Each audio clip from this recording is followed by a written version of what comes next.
Take two. Well, you don't know it's take two because take one has been deleted from the playlist or from the history. But here, you're watching Guitar Quackery Live.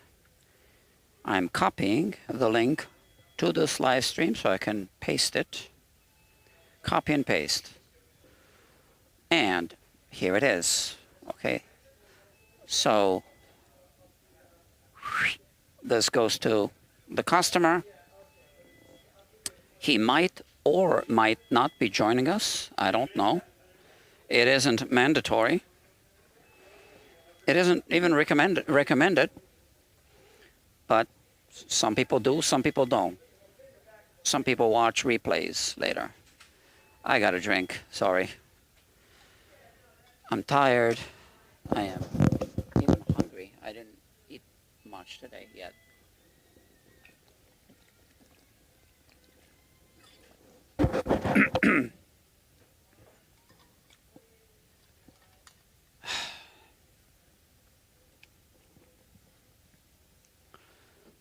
It's actually better not to eat enough than to eat too much, I think. Let me think about that. So, not enough. Well, what does that mean, not enough?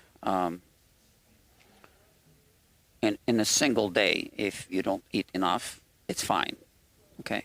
Now, if you don't eat enough every single day, then it's not good, obviously, because you don't eat enough. Dr. Jeffrey Boyle is here. Do you agree, doctor? Because I was just saying I didn't eat enough today. I just had one salad.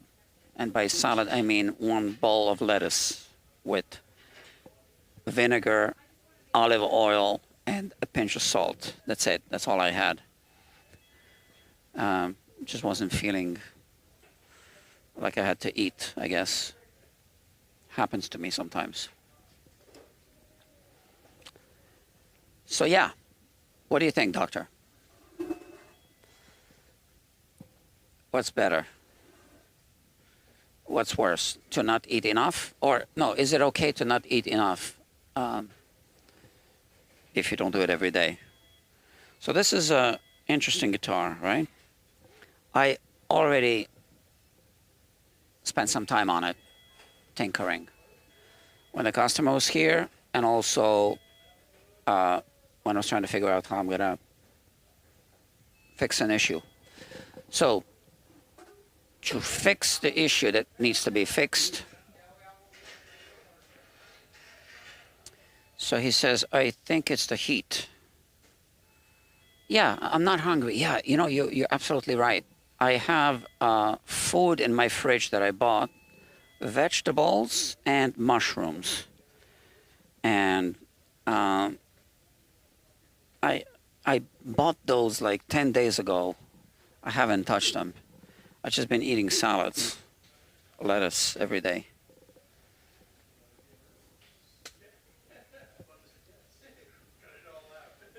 And nuts. Just don't feel like cooking. It's the heat. I don't have AC in the house. I hate AC.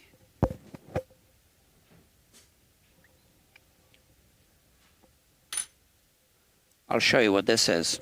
I was looking for this before this live stream because I need it. So let me show you the problem first. First of all, this is an ALP. I think it's a travel guitar. It's got a button here, so you can collapse it like this and like this. Okay? And you put this inside the case, gig bag. So let's expand it. The reason I'm expanding it is so that it's more stable on the workbench. I think this makes it more stable. And the customer, the owner of this guitar says, I can take this on a plane anywhere. No one is ever giving me any trouble. And I can see why not. So let me remove this tip and let me show you the problem. The problem is this plate, okay? It's the tremolo system. you can see here,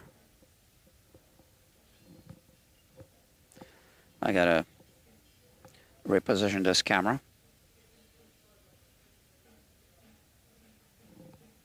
Sometimes this camera just goes dark, and I can't make it go dark, so I'd like to fix it, but you know, I need it to not work. That's the only way I can fix things. And here we have this thing. Okay, so you can see this whammy bar socket, where it is and how it's misaligned. Now this is slightly misaligned here. Now, I don't know, it looks like maybe the whole bridge is misaligned, but when I remove this plate, which is just a piece of steel, and there's magnets holding it, I'm looking for something like this, yeah?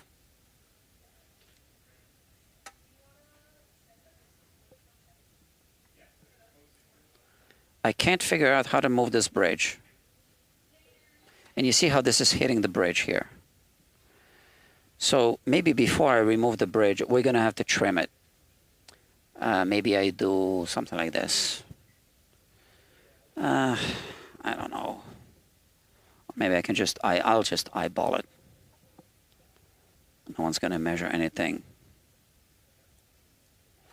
It's good enough, like a Gibson. Just plug it in and play it. But this isn't good enough. That's why we need to fix it. I guess because it's not a Gibson. So it's just not good enough the way it is.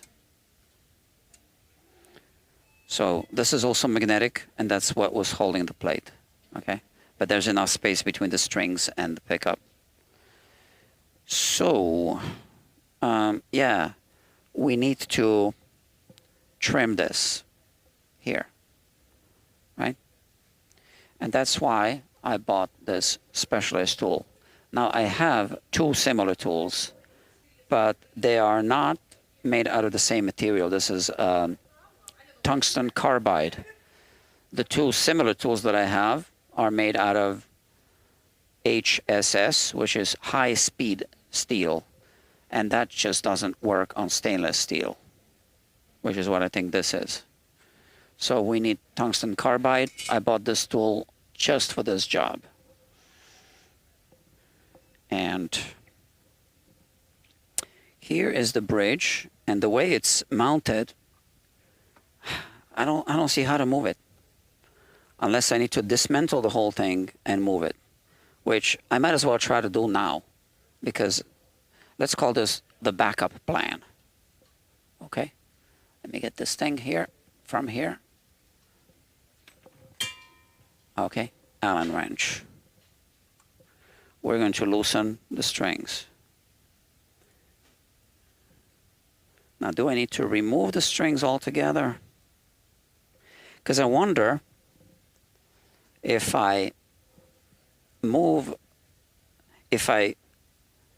this whole plate, which I can remove after I remove the strings altogether, I guess, yeah.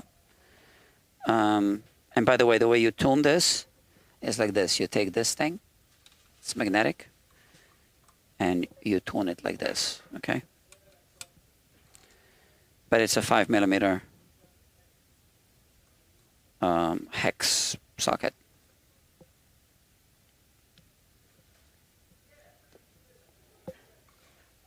All right.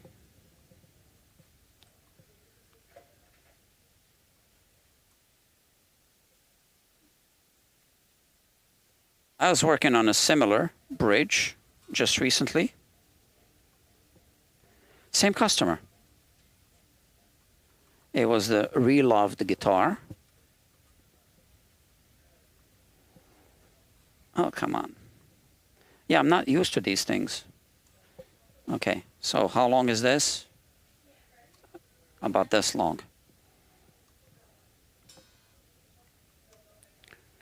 All right, let's just do this.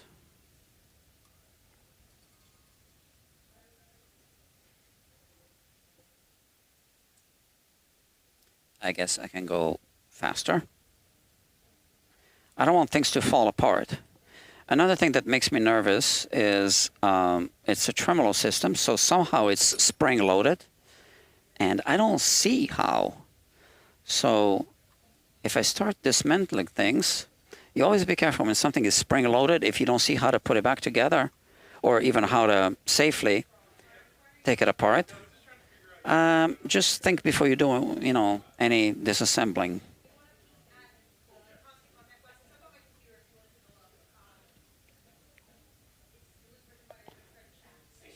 And make sure you know how to put it back together. So this string here is getting hooked because it was left a bit too long.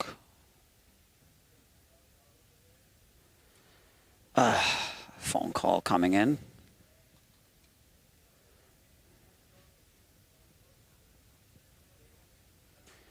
Yeah, I'm gonna just text them.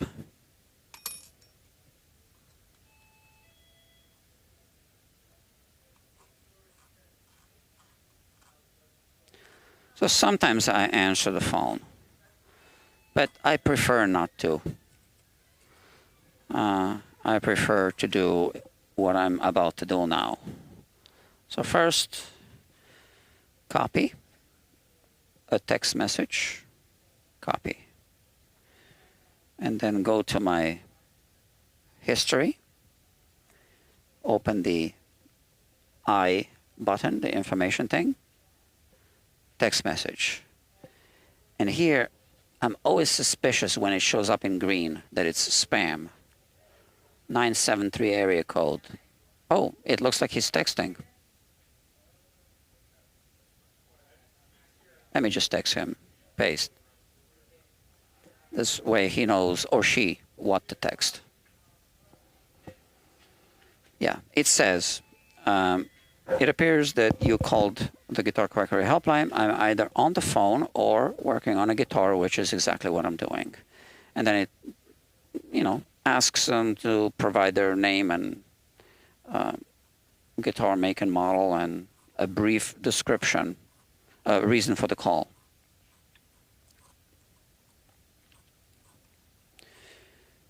Because I can't always answer the phone, especially when I'm in the middle of a live stream. So, okay, whoever it is typing a text. So it's good that I texted the required information.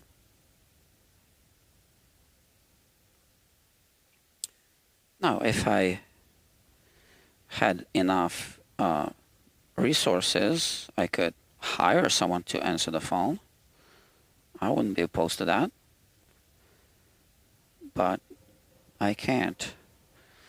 Or they stopped typing, I guess. I don't know. Sometimes it looks like that, like people are typing and then it looks like they stop and then a text message comes in. Okay, this is wrapped too many times, I think.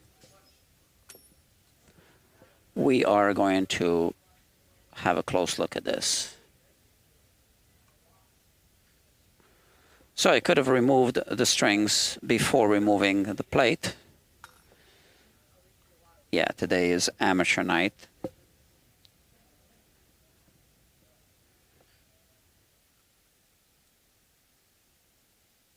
See, they stopped texting. Oh no, they're still texting. Okay. It'll come up. But I won't be able to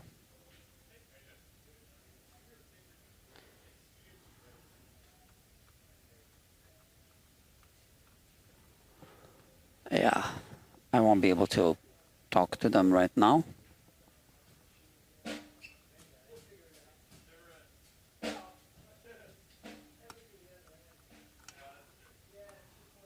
Quite a few turns on this one, on the E and the B.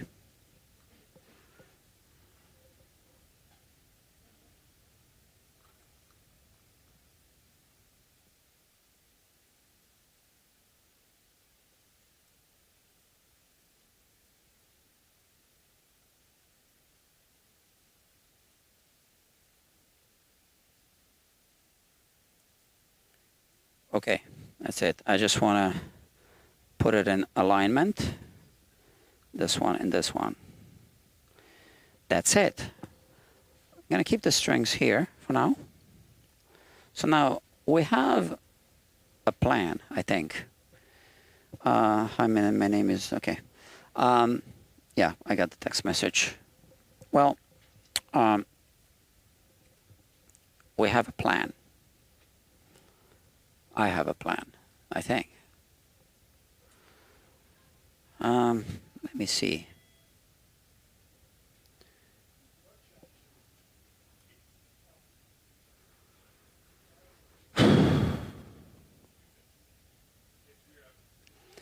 Yeah, I might be able to move the bridge. I don't know.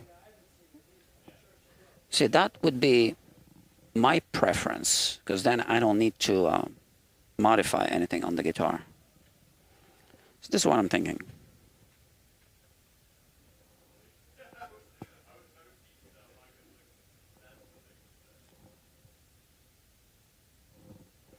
Are we in manual focus or autofocus? Okay. Here's what I'm thinking. I think that if I remove these two saddles or just move them back, and this one as well, I will have access to these screws. Now, what size is this? It's going to be, I already figured it out, so it's going to be 1.5 millimeters.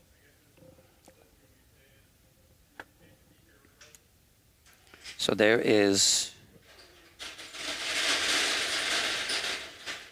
no, I can't use this. So I'm gonna have to move the camera away and access my other Allen keys here.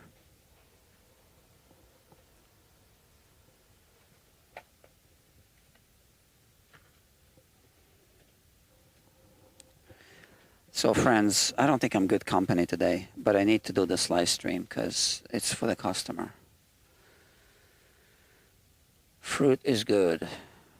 I enjoy the summer heat. Yeah, I'm the same way, better heat than cold for me. Some people are the other way around. But this is what I'm going to use. So 1.5, I said, yeah, that's the one. Fits here, which means it's going to fit here. So the reason why this one doesn't fit, it's, well, whatever, it doesn't.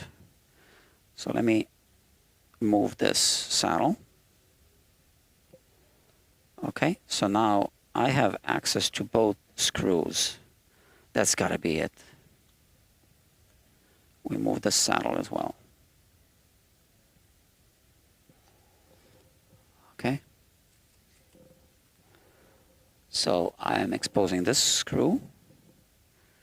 And I need to expose this screw. So definitely need to move this saddle here. So I was already kind of dialing in the compensation for the intonation. And now I'm messing it up. Whatever. And now let's see what happens. So I want to know if this is spring loaded in any way, if there's a spring pushing it. I don't think so, but so this is why I'm not going to completely remove these screws.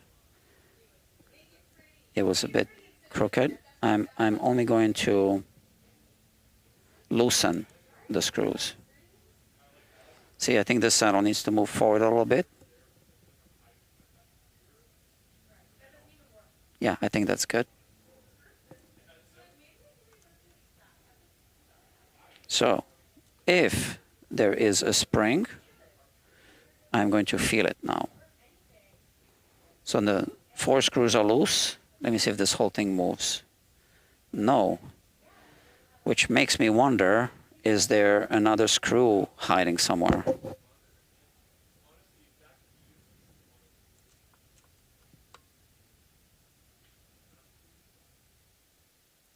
It's not moving.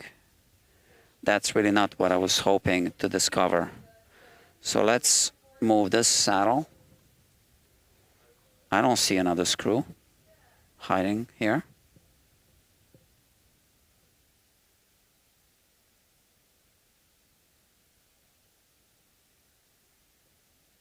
So why isn't this move? Oh, now it's moving. Look at that.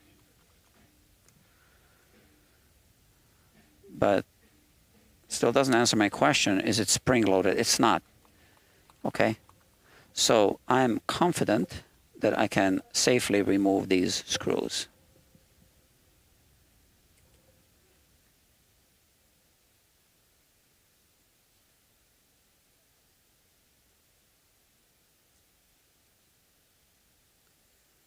I'm going to remove the treble side first. Double check again. Make sure there's nothing pushing, like a spring, right?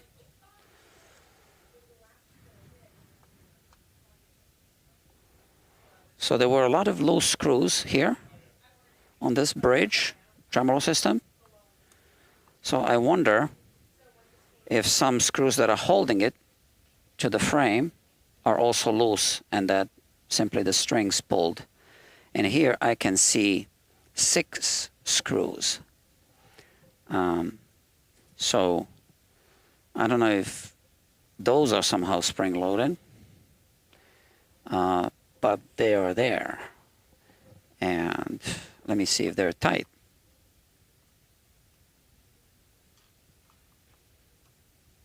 So this screwdriver tip doesn't fit. I didn't force it. I just checked. This one fits. Okay, so this one isn't loose. Isn't. This one isn't. And isn't loose. And I don't know.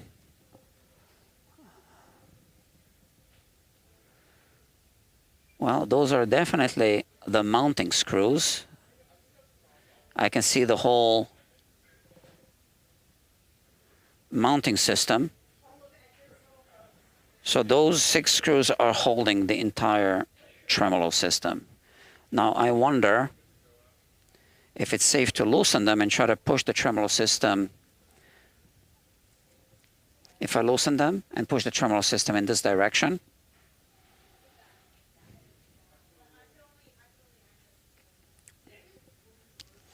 I don't know. But there's also a spring somewhere, right? Obviously. Now, spring could just be a spring plate, like on a Parker guitar. I don't know. Whammy bar. It's there. It's got to be the one. I see there are 2 of them. So this looks like a match. Yeah, okay. So you see how this moves and a spring is pulling it back. And I cannot see the spring anywhere. And that bothers me.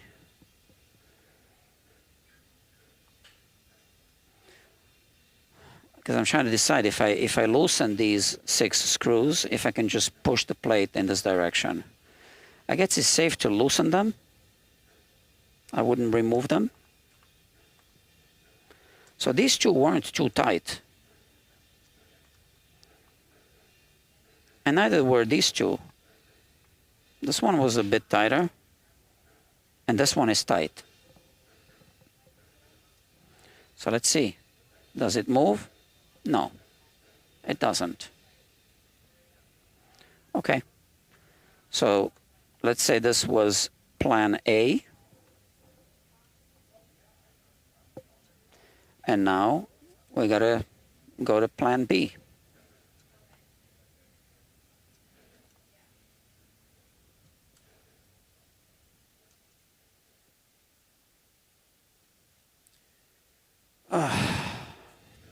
So let me see. Legendary 70s rocker announces new album. It doesn't say who. I'm not really interested in this right now. Let's see if the customer, I have a 1966 Fender Mustang that I was hoping to get a setup done for. Primary issue, I have some low action on the high strings and some difficulty staying in tune. Yeah, a setup isn't going to do it.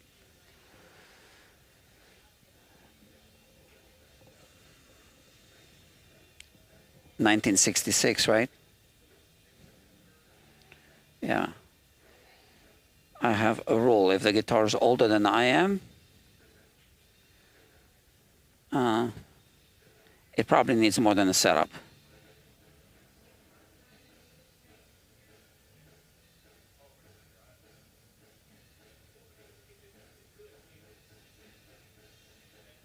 So it's got this locking mechanism like this, and you lock it like that. So now the trem is locked.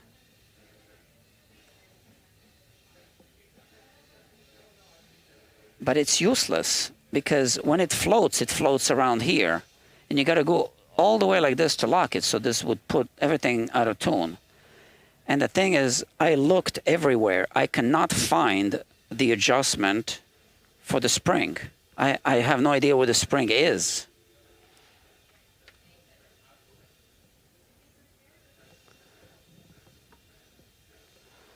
So I think we're going to have to trim that plate. So let me just make sure that these are in fact all tight.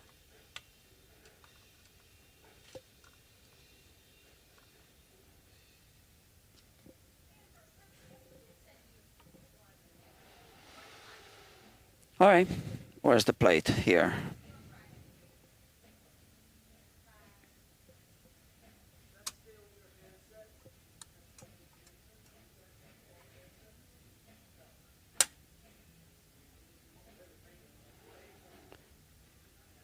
Okay. We still have the issue, but now it seems like I did move the bridge a little bit because the plate is flush. And it seems like there's a little gap there now, but you can see that there's a bigger gap on this side than on this side. So I'm still going to do it. Okay, we remove this and we pop the plate again. What's the best way to pop it? Before it was easy.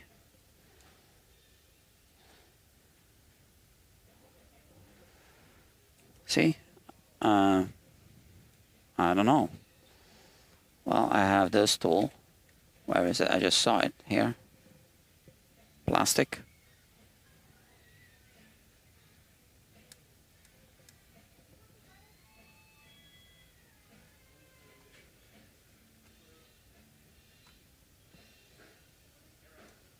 Okay. So here's the plate. I'm going to remove the guitar, put it away.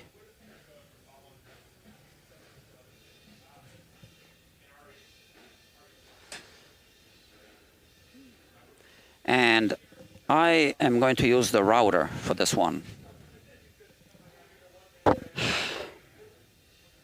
Now, I told you at the beginning of the live stream I'm going to talk about this. So this is obviously a tool that I need. And I always misplace it. So this is for the router. And all they had to do was figure out some kind of, place to put it so that it never gets separated from the tool. Now, this is a battery that's charged.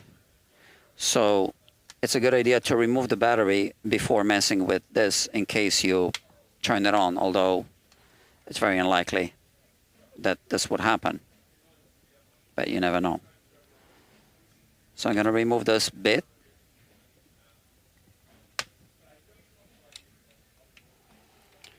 And I'm going to use this new tool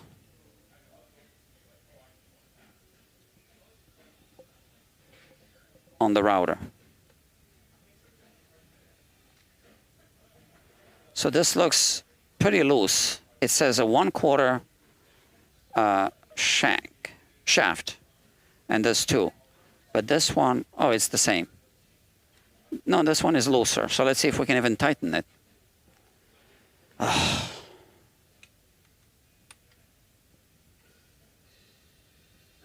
Oh yeah, it works.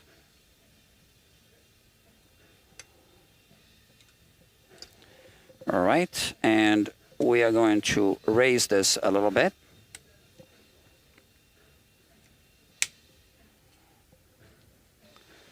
Put this here. Let's turn it on and make sure it's safe. Okay, adjust my speed on 1. Let's see. It's still faster than I want it to be, but it is what it is. So I'm going to do this, trim it a little bit. So this spins in this direction, which means I want to do it in this direction. And first, I want to mark off how much I'm going to trim. So this is the back of the plate now. And I'm just going to eyeball it.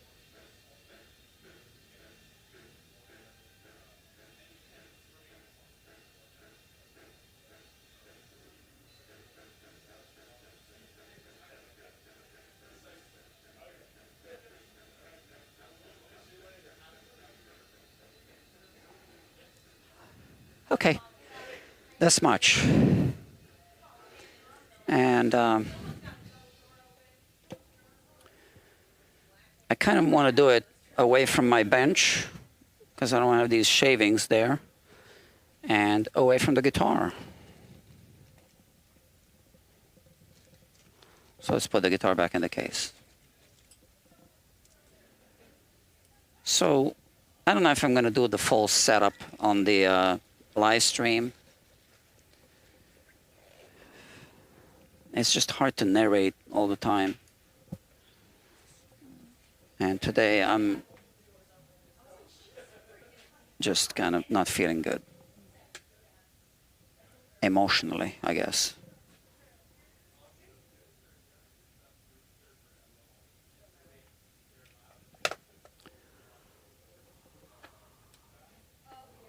There are days like that.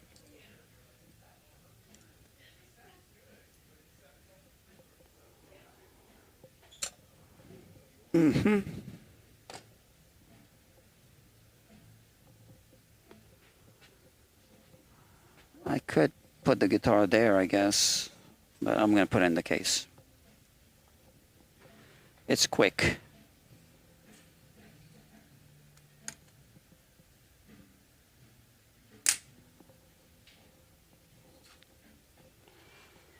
I think this is the third guitar that this customer brought to the shop. He's a musician, as in not a recreational musician, but a musician.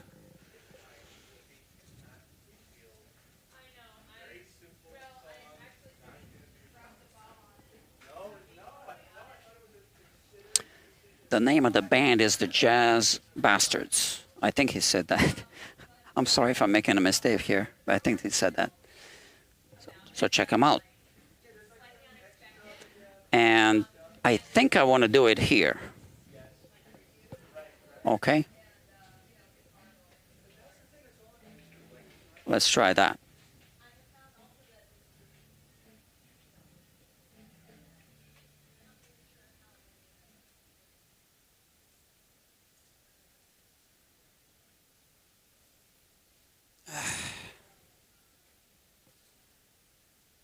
That'll work.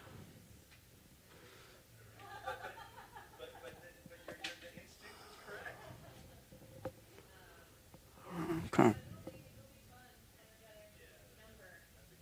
I think that'll work. Let me see. Let me do a dry run first.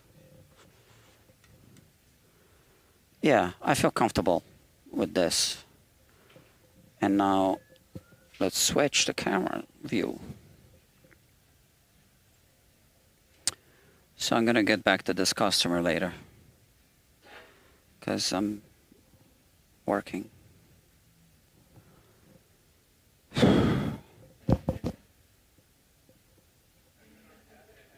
It's still loading the app. Now, okay, so this is what we see. Oh, my phone shouldn't be here. So this is my dry run. So from here, you don't really see,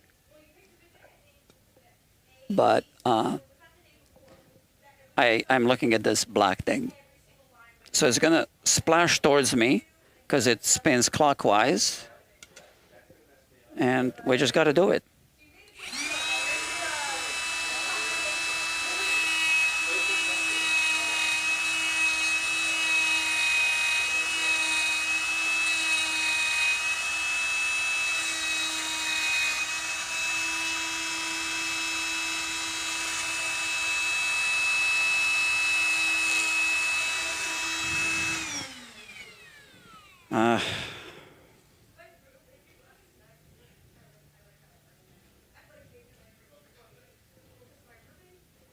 Well, I did my best.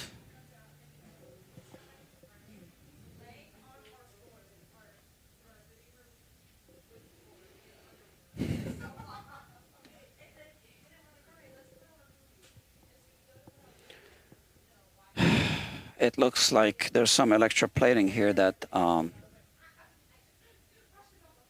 puffed up.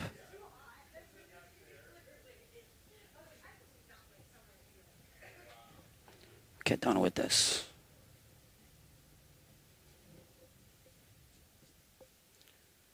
I see little particles here. I got a vacuum.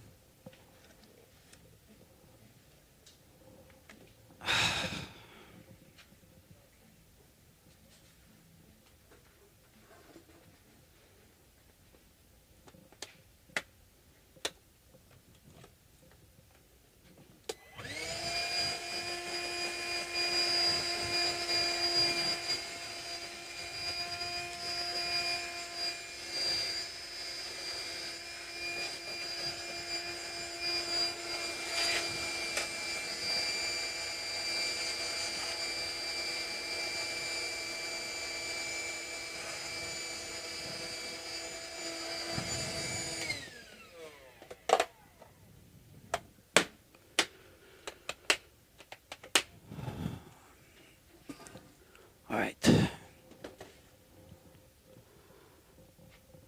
And now I need to use a small file, I guess, to deburr the edge. Otherwise, the edge stays too sharp.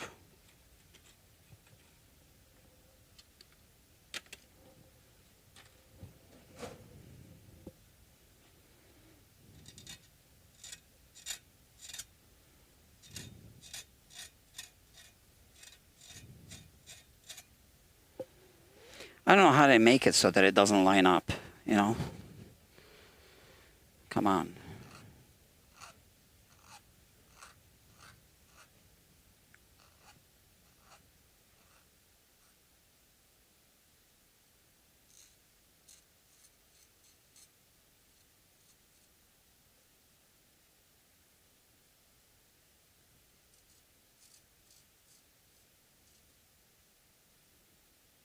That's not good.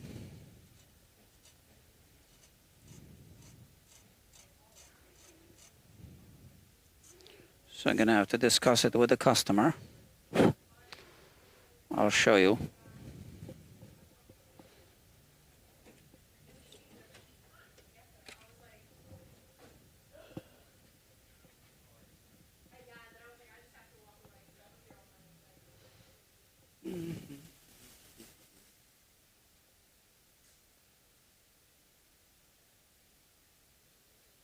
I'm not happy. You see this? That seems like there's some kind of electroplating that just puffed up. And I didn't notice there was something here before as well. Same thing. So it happened on the back as well. And now that I know what to look for, I'm seeing this thing. So it feels almost like this is some kind of film. Look at this. So I mean, all we know about this material is that it's magnetic, right? Because magnets are holding it down. So now it's messed up. Well, I'm gonna have to talk to the customer, but let's finish the job. So nothing I can do right now about this. The only way to fix it is to send it to a facility that does electroplating.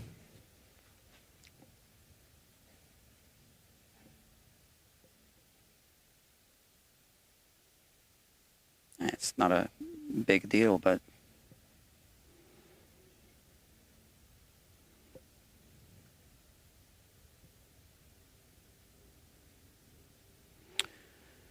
I mean, I wonder if I should squirt a little bit of glue and clamp it.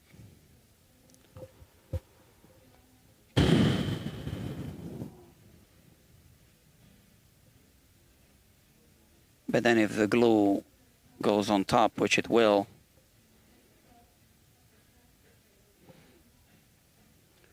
and like I said, I see the same thing here. But before it wasn't registering. I mean, I kind of saw it. I didn't know. And, you know, even if I knew what it was, would that really be an indicator of what's going to happen here?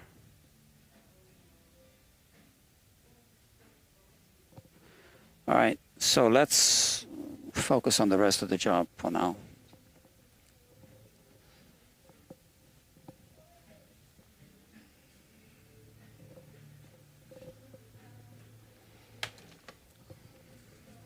Maybe I think of something.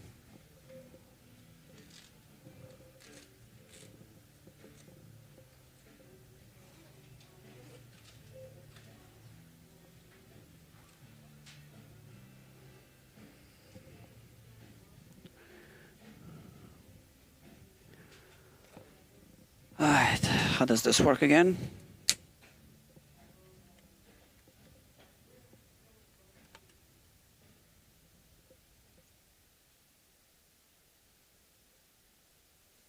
Yeah, I mean, now it's going to work, obviously.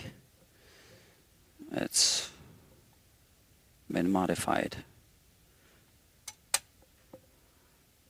Yeah.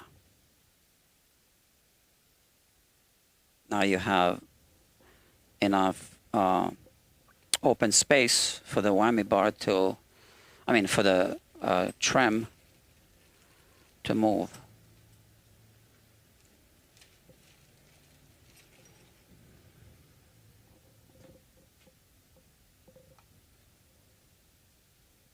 Yeah, and now it's not hitting anything. So now that works the way it's supposed to.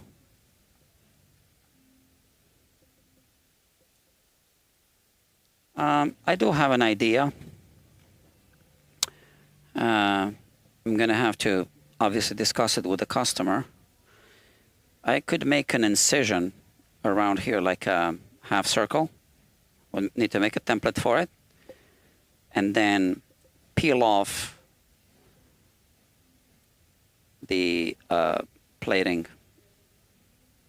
That's the only thing I can think of. Or just leave it like this. So would that work or not? I can't guarantee it. So just an idea for now. All right.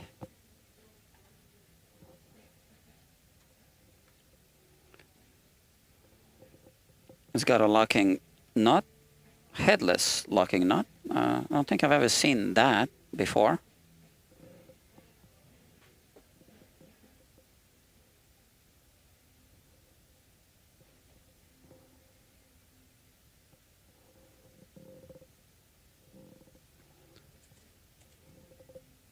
Like that.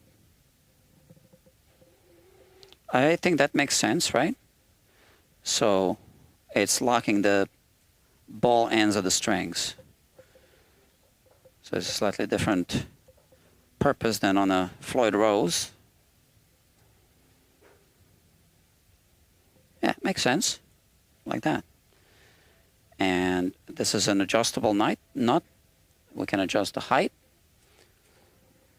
And now I can put these strings aside for now.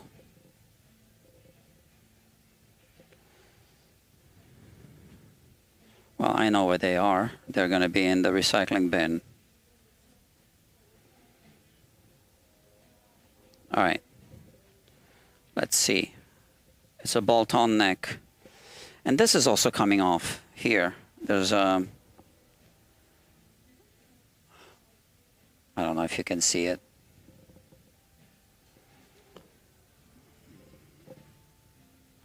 So it feels like this is some kind of coat. That's not electroplating, is it? Oh, it's the same coating, right? Whatever kind of coating this is. Yeah, because this is metal as well. Now, is this magnetic? No. Different metal. But it's the same coating that we have here. Yeah, and that's why it's the same color. So, looks like this coating isn't... I don't know. Let's remove these screws.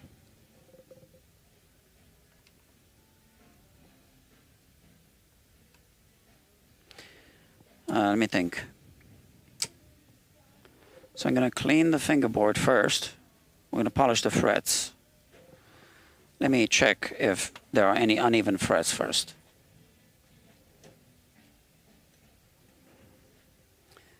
I did check with the strings on. I don't remember finding any.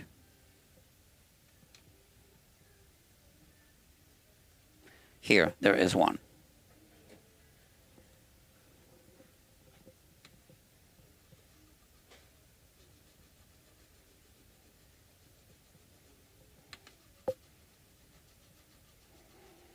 I had to hit it a little bit. Still a little bit uneven. So the fret kisser is not as precise as the fret rocker, obviously. It's got a grit surface, which means the fret kisser sometimes needs to be slanted a little bit.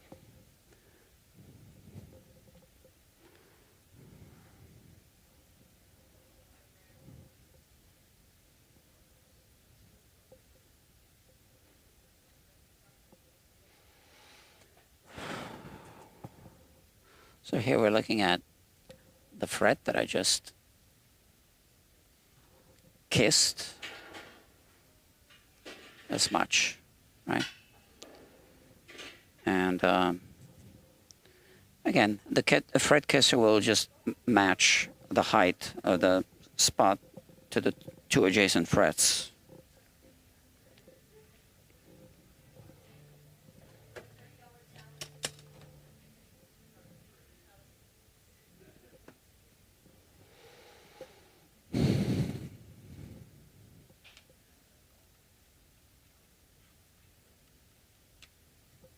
This one also.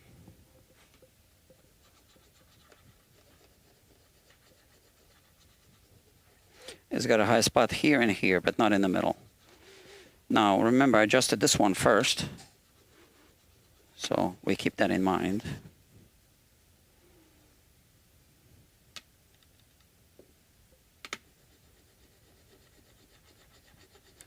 So first I deal with the individual frets.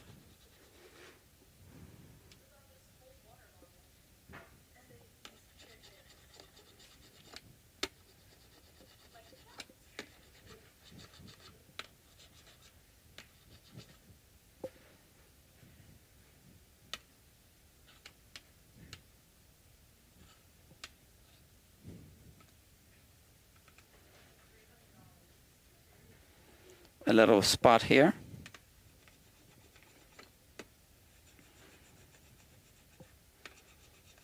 I don't know if these frets were ever leveled and crowned. I highly doubt it.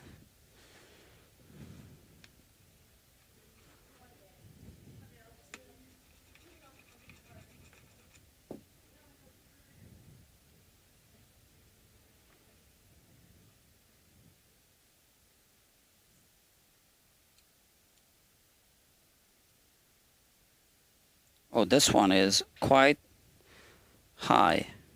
This one here. So I said that I don't remember finding any high frets. Maybe my memory isn't clear, or maybe I just wasn't really testing it.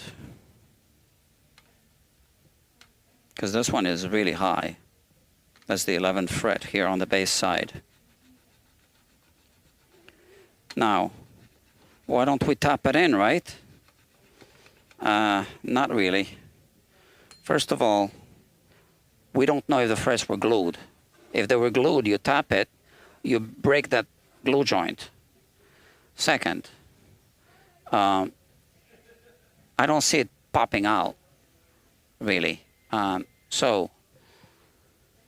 But let's say that it is popping out a little bit. Well, if it's spring-loaded, you tap it, and then what happens when it settles?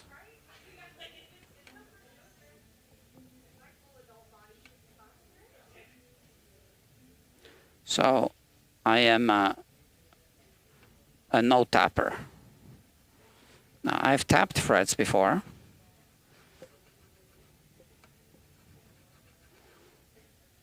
But I don't think that's the way to fix it. You might disagree. And if you do, tap away.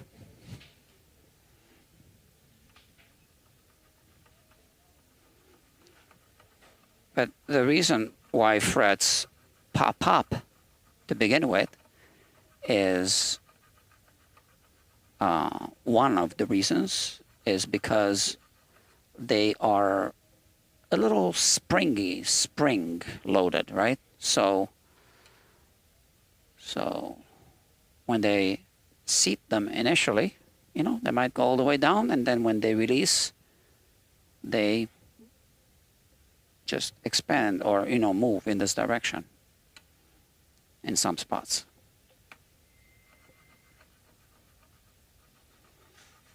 So should we tap? See, if you have, oh, David 504, that was a message, okay. Anyway,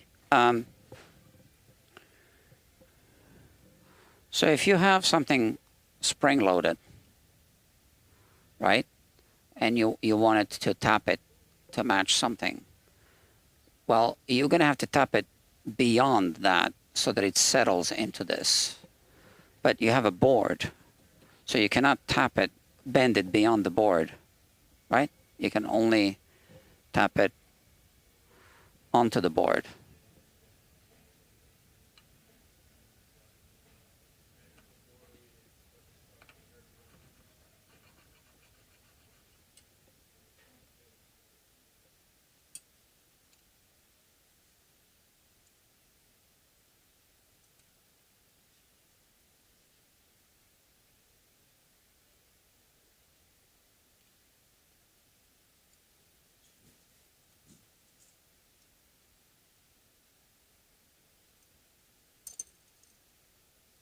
Okay, and now we recrown a little bit in those spots.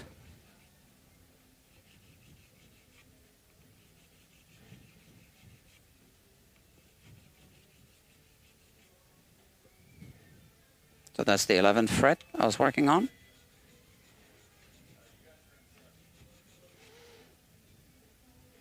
I have a few fret files, different ones.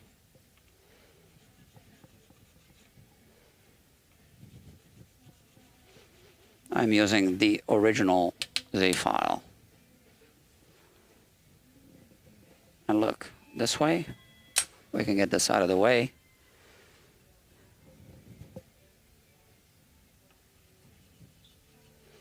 Again, it was on this side.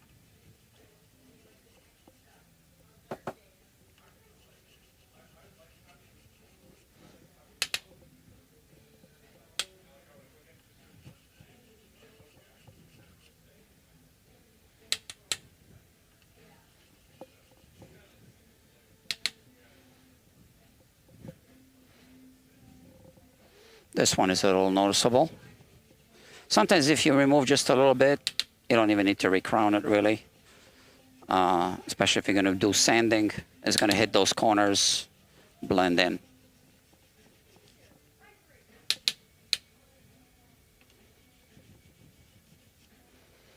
And we had this one on both sides, especially on the treble side. I can notice it. Yeah, I can see it.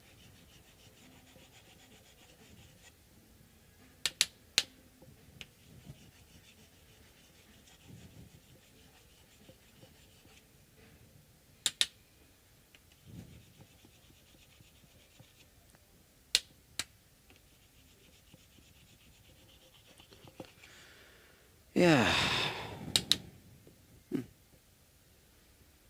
Here.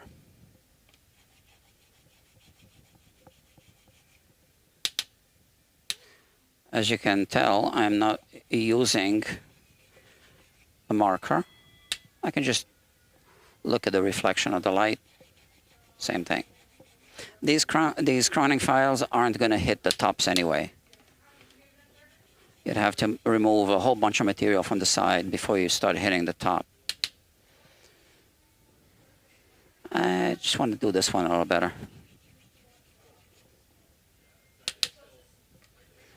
You know, maybe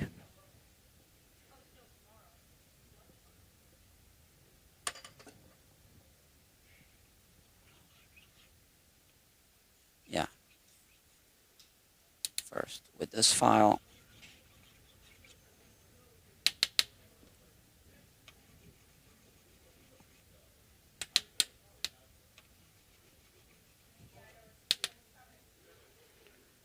And yeah, same with this. I'm gonna just hit it with this.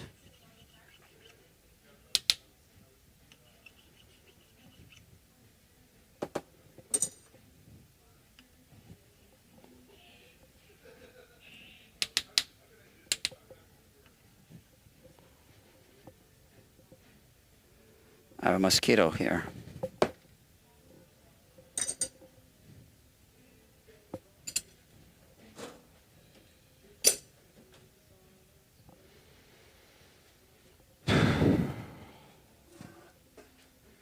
All right, I got 9 watchers.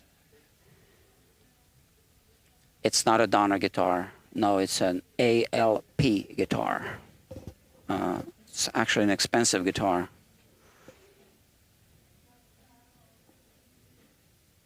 It expands like this. That's it, yeah. It's got a removable neck, bolt-on neck, which I'm going to remove right now. So I already loosened this screw. Just loosen them first to make sure we can loosen all 4.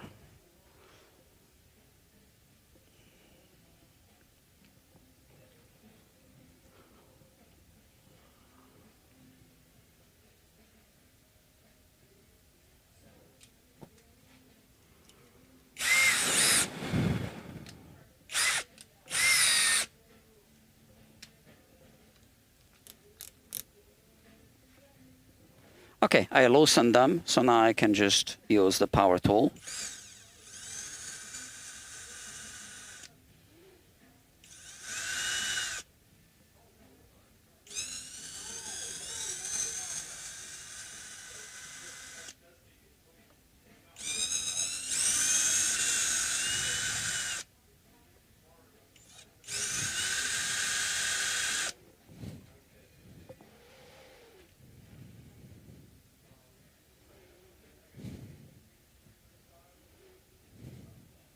So it's got these ferrules here. Okay, they're gonna fall out, obviously. Oh, look at that. See, I wasn't expecting that. What is the purpose? Is it because of this spring-loaded thing?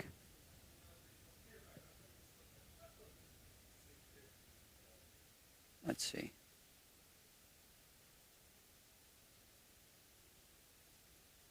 There is, I can't figure this out. Why Why would they put two springs there?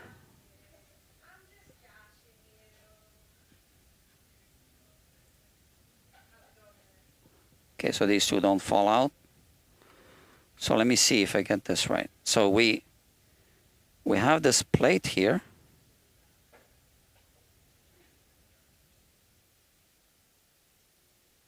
What's the purpose of this?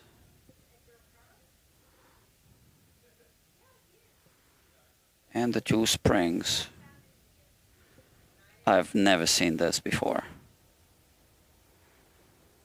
There must be a reason for this.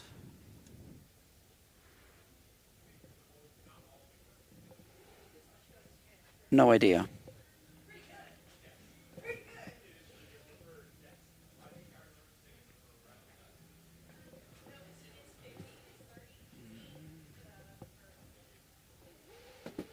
Okay, so now I need to make sure that I have a slight back bow on the neck for now. I guess I should have checked this when the neck was still on the guitar. Yeah, so when you have this, you have a little bit of a back bow. And it's rocking a little bit, just enough, okay? Because I'm gonna do like some fret dressing now. I need to deburr these with a hand-driven countersink, just so that the neck is well seated in the neck pocket.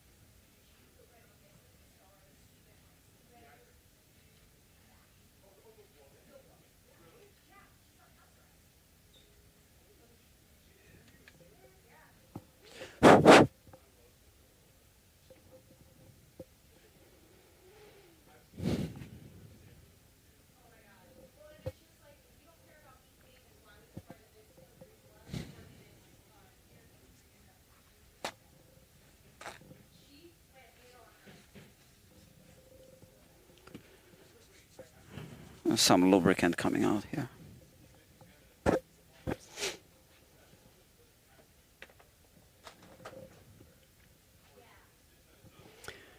Okay.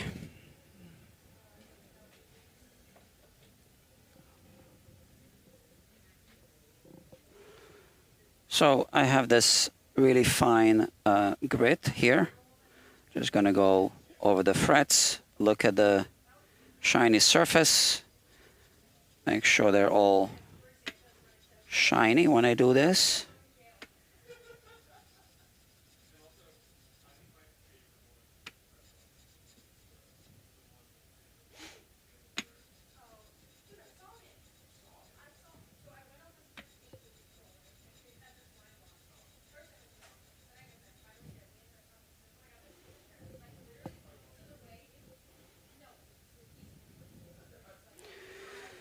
So that's the thing about live streaming. I just need to keep talking and talking.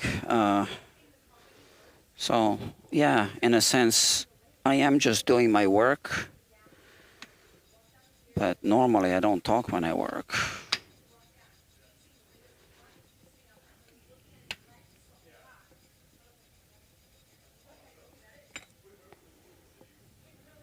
So we're 1 hour into this one. And 4 minutes and 52 seconds.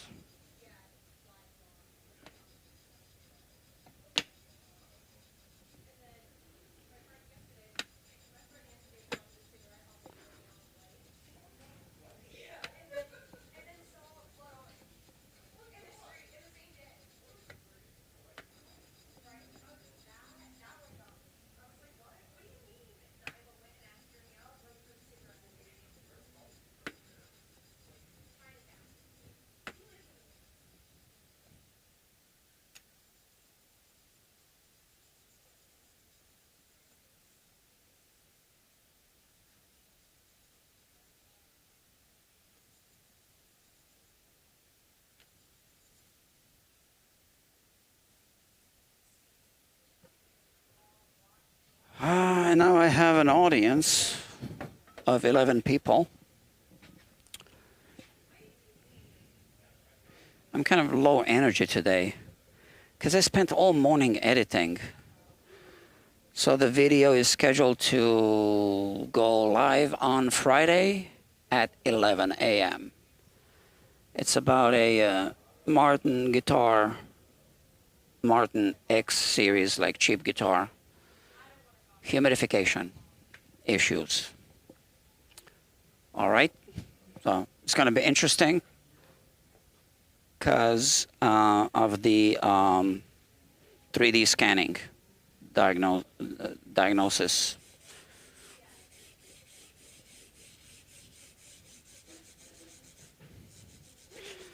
I'm protecting the nut here with my thumb so that I don't go over it with a brush.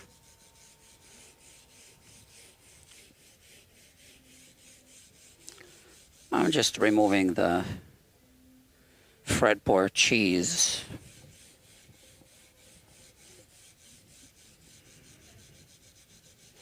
This is a soft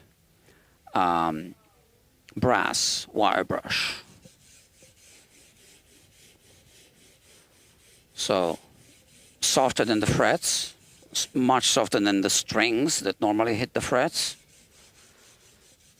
Soft enough not to damage the, in this case it's ebony, or is it? I don't know, I can't tell. Yeah, I think it's ebony.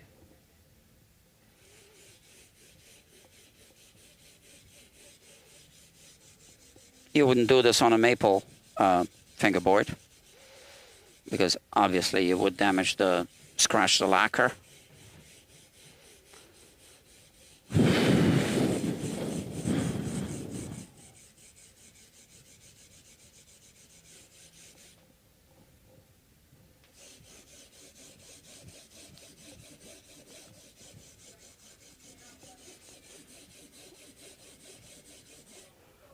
All right.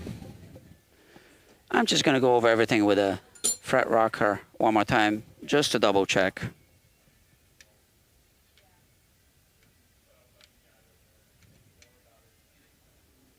Quick test.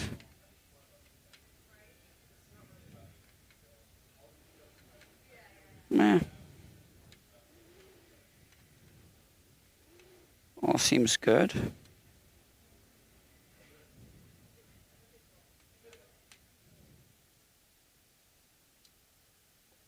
Okay.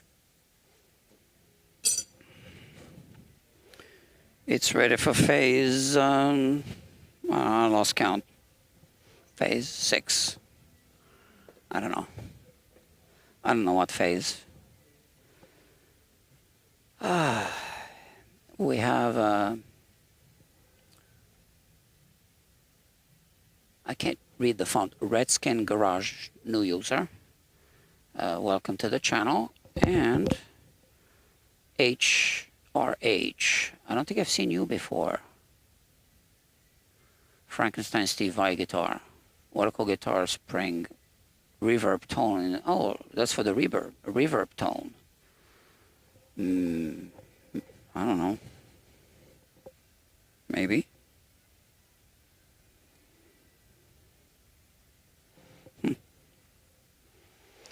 I don't know. I just need to keep working.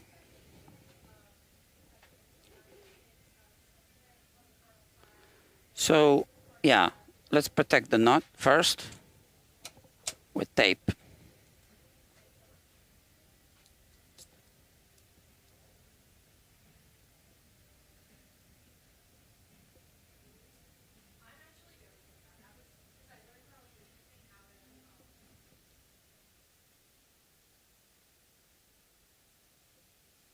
No fret sprout. All right. So I use different polishing methods for the frets. I'm trying to decide which method to use now. I'm still thinking. 10 viewers. Yeah, so I've been doing this channel for over a year now, right? And less than 500 subscribers.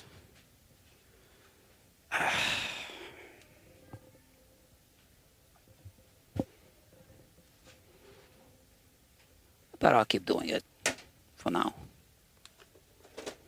Okay, how about this method?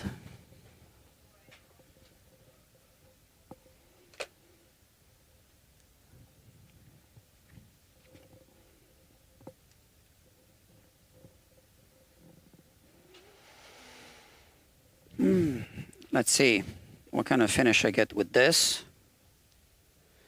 And then if that's not enough, then we'll do the other method as well.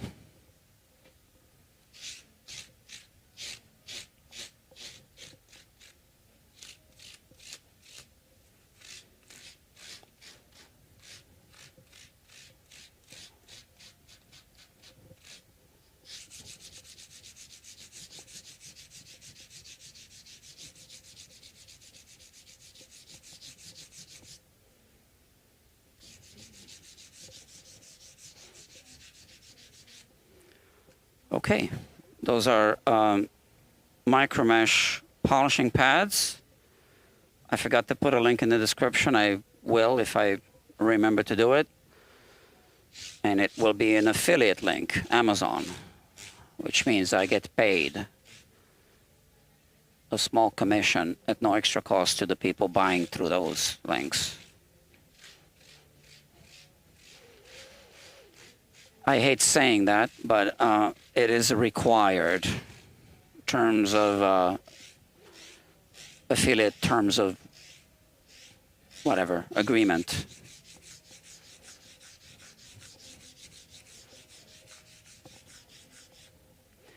I just heard a mosquito around my ear.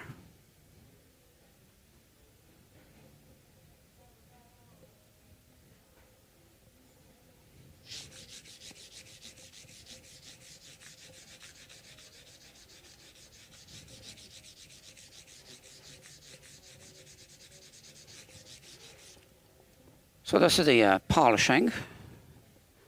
Technically, it's micro sanding. And then we'll do buffing after that.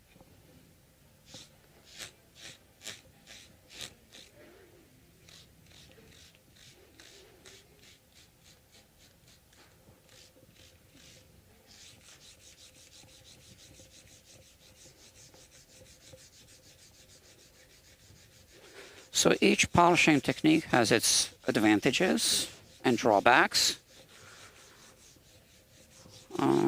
So I guess I'm going to make a whole video about that, more like a tutorial on the main channel, and discuss that, explain everything.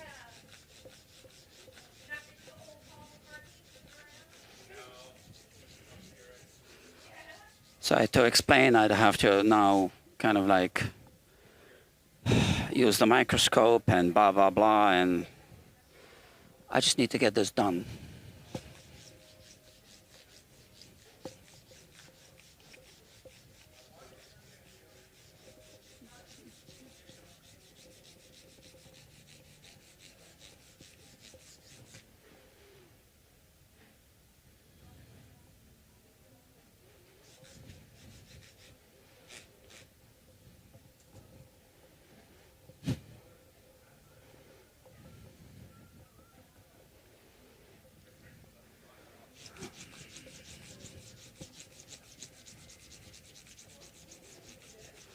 So I do this, then I clean the fingerboard.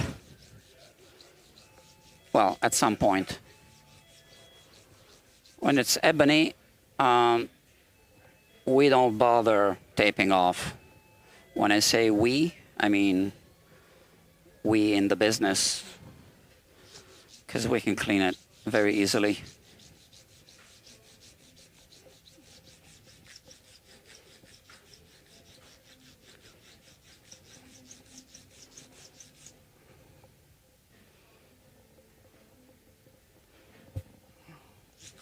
Okay, 9 grits. This is the 9th.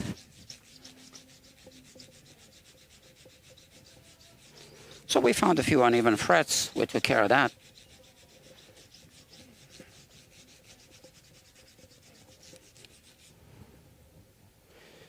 So I call this premium fret dressing. So even if we leveled the frets a little bit, I don't consider this to be the level crown and polish job that I do perform at the shop, but I do it outside on the neck jig. It's a different procedure. Redskin Garage says, why wouldn't I flatten the frets after string tension is applied? After string tension is applied, or bow the neck in the same way strings would with a truss rod before leveling the frets. Yes, I'll explain that. If I level the frets on a straight neck, they would be on level after string tension, correct? So let's go over your first question.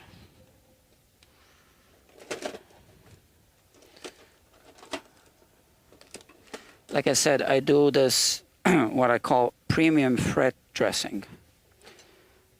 Here I'm going to multitask a little bit, so I'm going to measure the scale length first. So I'm just thinking about two things at once, right?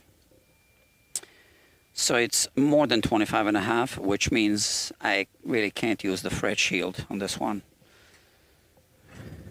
Let me see the finish on that.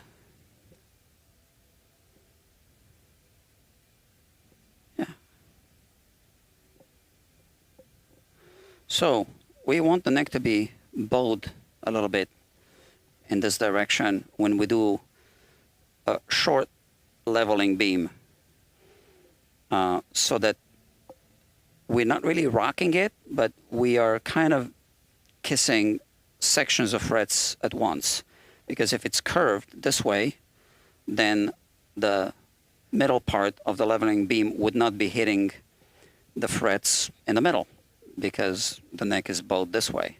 So you want it to be bowed this way a little bit, but so little that it doesn't really affect the results in a negative way, right? So that's what I did with the short leveling beam.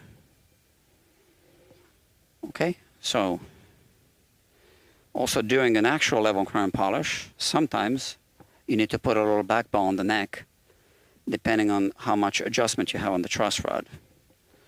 And that's because, speaking of the truss rod, yeah, here it is. That's because sometimes it's impossible to get a little bit of relief. So you want to tighten the truss rod a little bit more to get a little bit of a back bow sometimes again. So when you level off from the first to the last fret, you're actually removing more material from the middle. And then when you release that truss rod, you have a little bit of a natural relief already. Then the strings pull even more, and then you tighten the truss rod a little bit to dial in the proper relief.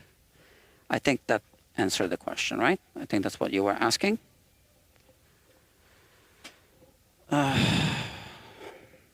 Okay.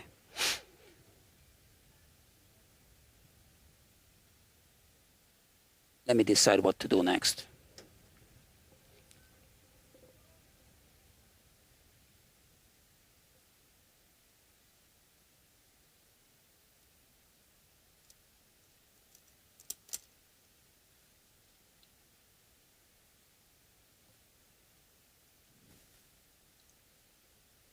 Yeah. Okay.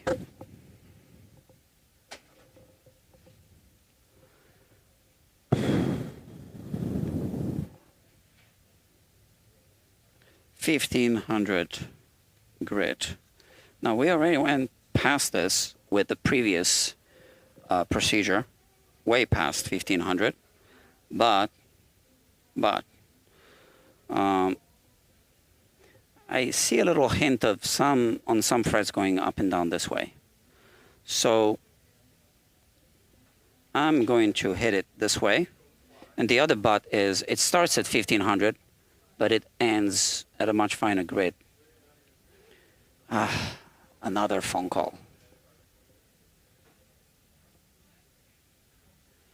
California number this time.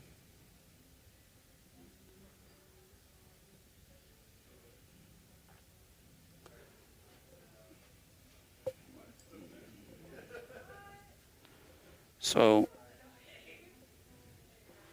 with the previous method, I got really nice fret ends rounded off. But this, in this case, based on what I was seeing, is going to produce better finish on the crowns. Okay? Hope this makes sense. Let me check this call.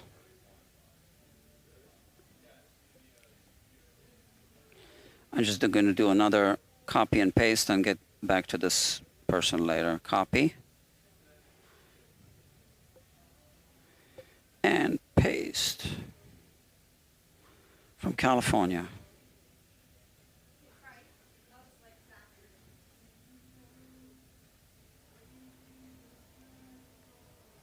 Hold on.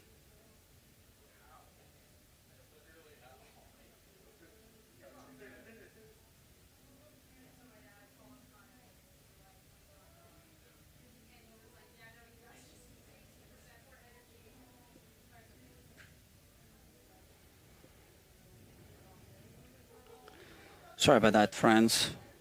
It is an active workshop. And here it says that I can't talk because I'm working.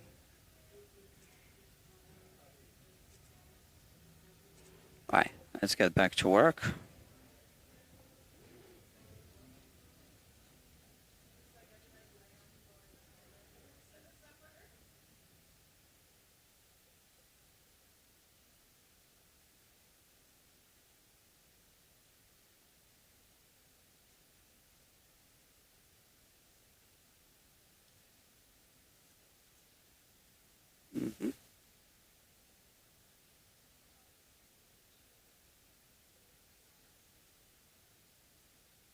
So some British company is now selling something like this. But I learned this from the Ken Parker YouTube channel. Ken Parker is the inventor of the Parker Fly guitar. And also developer of some Parker archtop guitars. So I'm confused about that. So that website that sells, the British website that sells these things, doesn't mention Ken Parker. And also Music Nomad came up with their own version of this. So I'm confused about that as well. But when anyone asks me, I say that I stole this idea from Ken Parker. I don't know if he stole it from someone, but I stole it from him.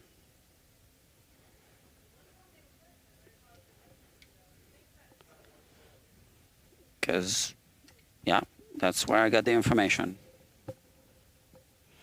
And what this is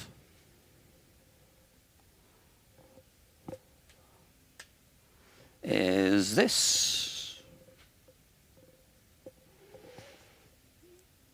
It's a groove and really fine sandpaper. And we go like this. So I got really used to doing this, so I no longer feel like I need to put tape on the fingerboard. I used to. It's very time consuming to do that.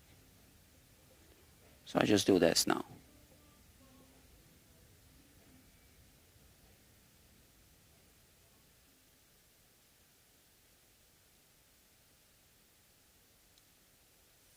All right. And in this case, I'm going to end it with this 1500 grit. And then I'm going to go straight to buffing.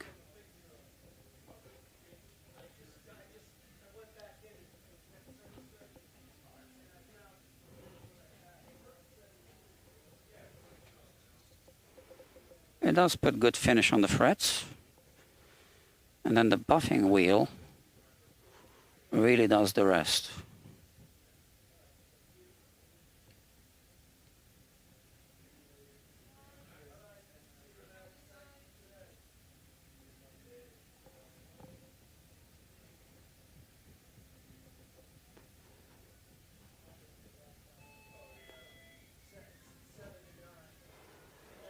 Okay.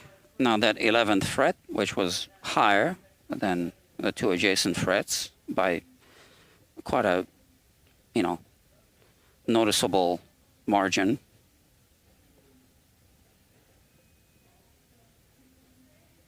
But same thing. I mean, it's been leveled off and recrowned and polished.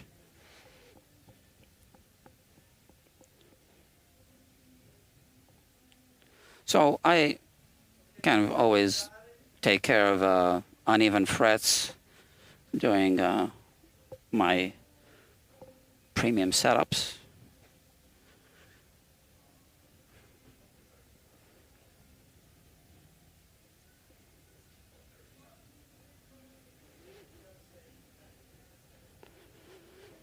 So the other day I was watching a video on YouTube.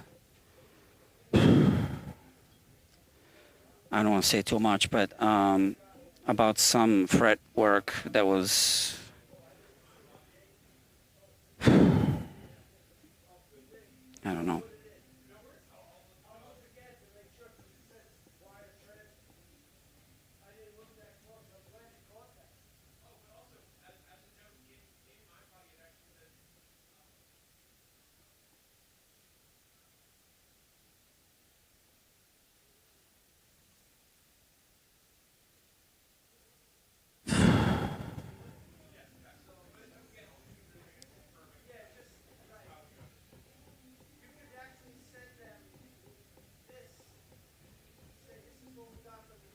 Okay.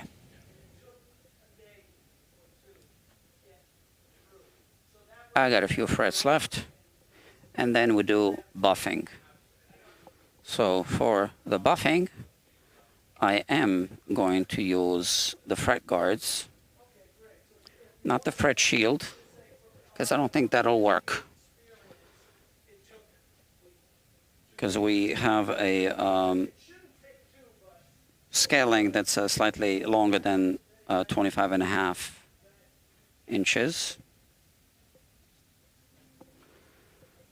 which is the scale length of the 25.5-inch scale length fret shield, obviously. Another phone call.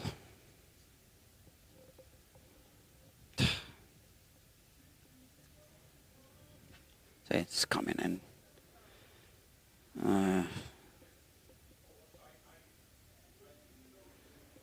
Let me see. Okay, I gotta wait it out. See, that's one reason why I don't answer the phone while I'm working. Copy. And now I open this one. This one's from New Jersey. Paste.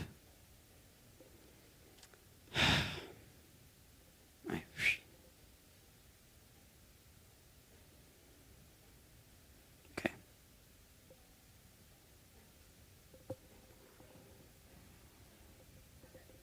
It's not always like that. Just today, right now, during this live stream.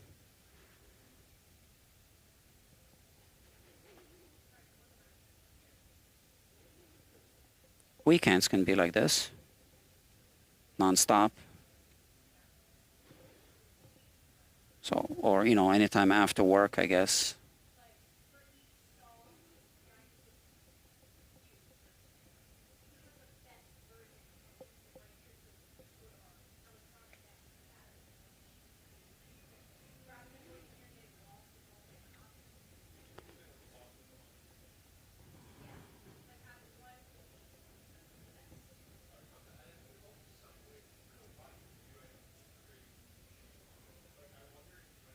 2 more frets. It's got 24 frets, this guitar.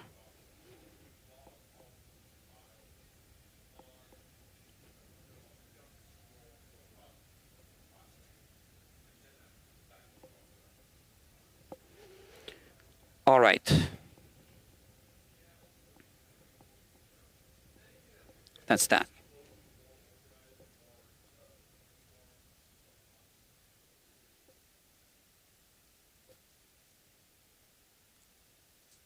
Yeah, I guess I'm also not talkative much because I haven't eaten much all day. I was just talking about that during the previous live stream. I just had a salad, a bowl of lettuce, and oh, I had 2 small tomatoes as well. Do you really want to know that?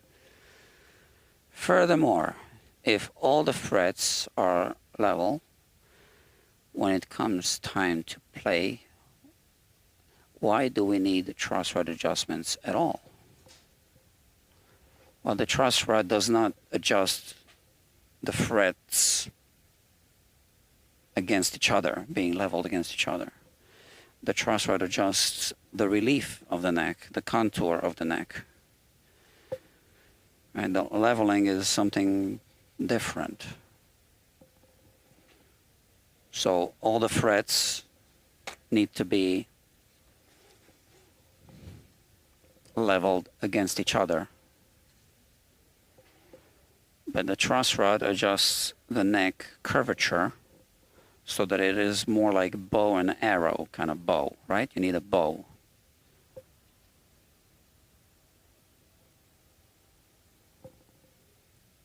Just not as pronounced as on a bow for the, hunting bow or archery bow.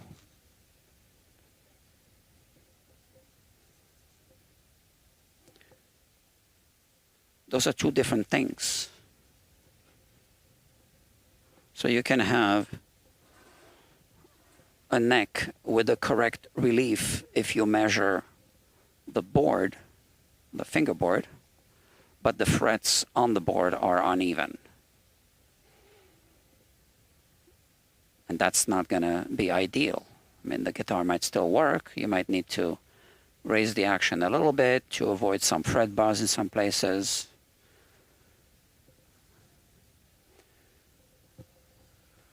A mosquito. But yeah, so the truss rod adjusts the neck relief.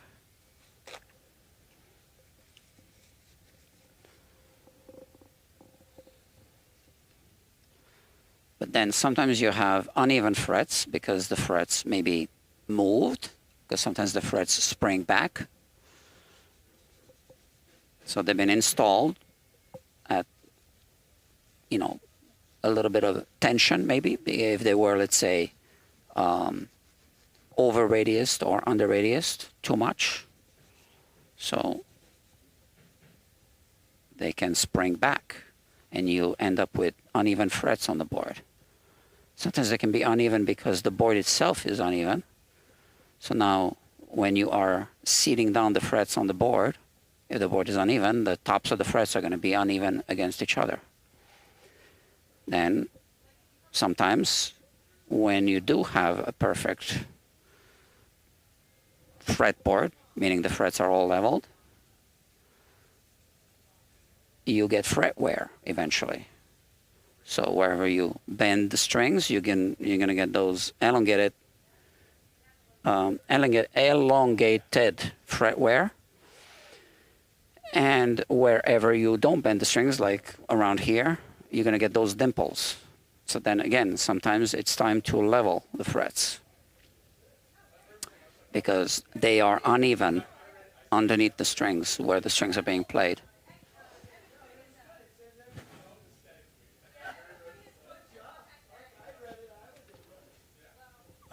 Okay, let me check if the fret shield is going to work maybe in 2 sections because that's quicker.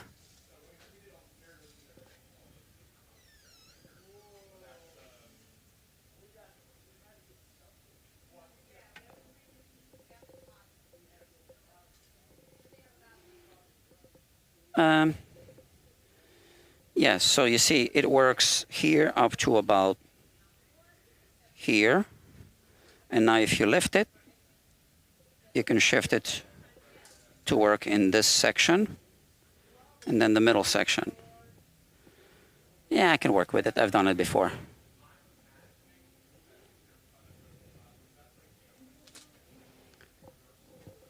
Okay. Let's see. So those two people did not text back. Only that one guy. But I can't text him now. The first one did text.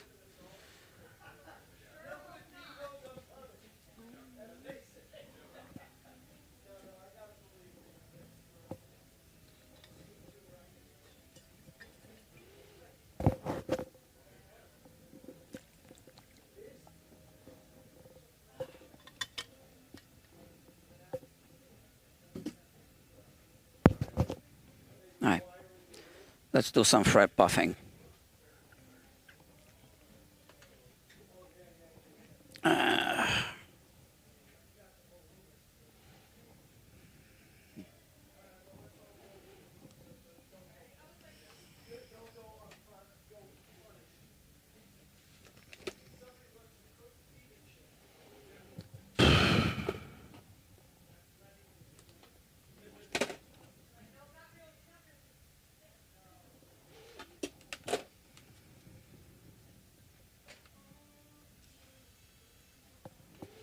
All right, how about these two?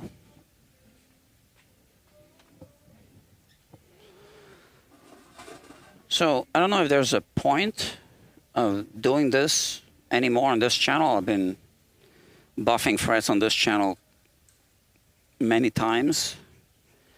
It's all archived. But I guess it's gonna take me just as long one way or another, so.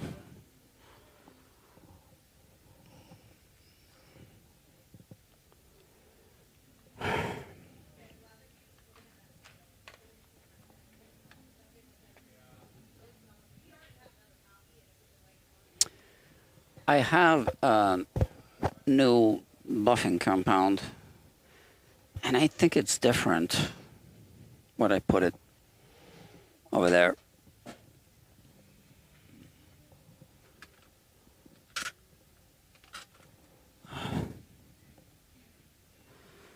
I just thought I'd try it. I kind of prefer the little one, but all right.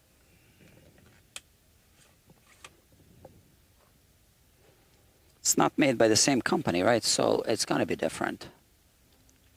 Polishing compound kit. It doesn't say what company makes it.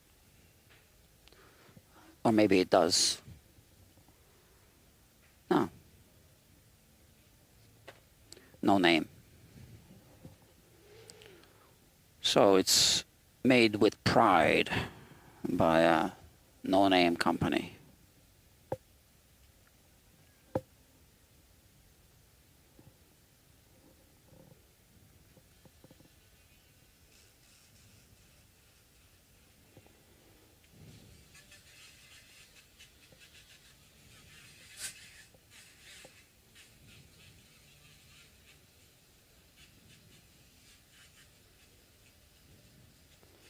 Yeah, it feels different than the regular one that I'm using.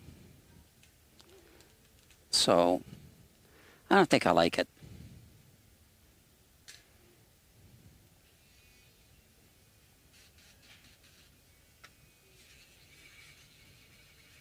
Of course, now this is contaminated a little bit. I mean, it's not going to hurt the fret. I just like this one better.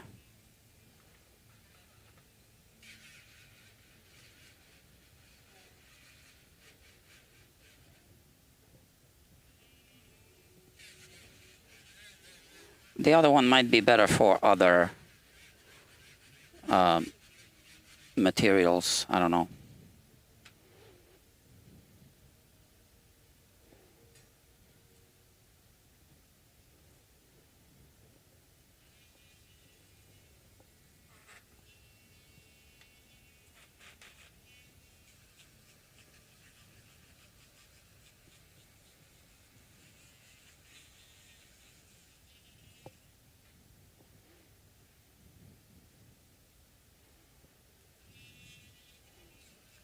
I feel that the buffing wheel is now contaminated a little bit.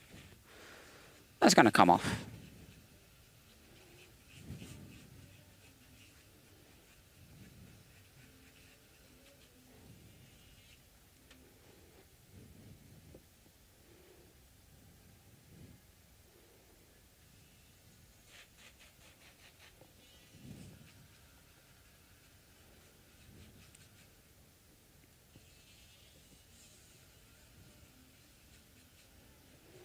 Yeah, friends, I'm sorry, I just don't really feel like talking today. If this is boring, you don't need to watch. So these live streams are different, definitely, than the regular Guitar Channel live streams of other channels.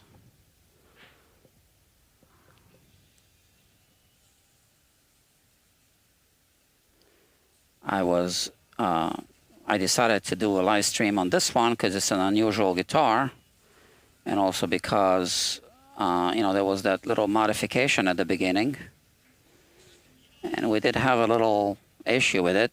So I'm just going to talk to the customer about it.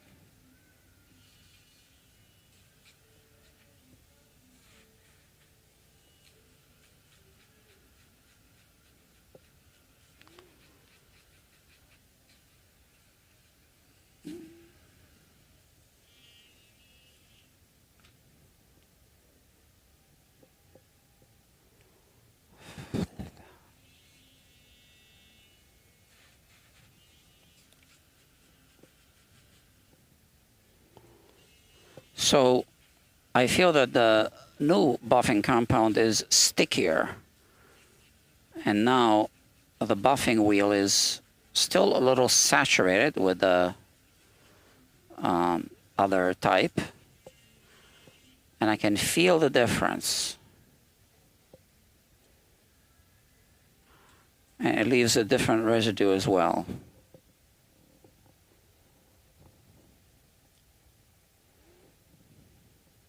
It's hard to explain.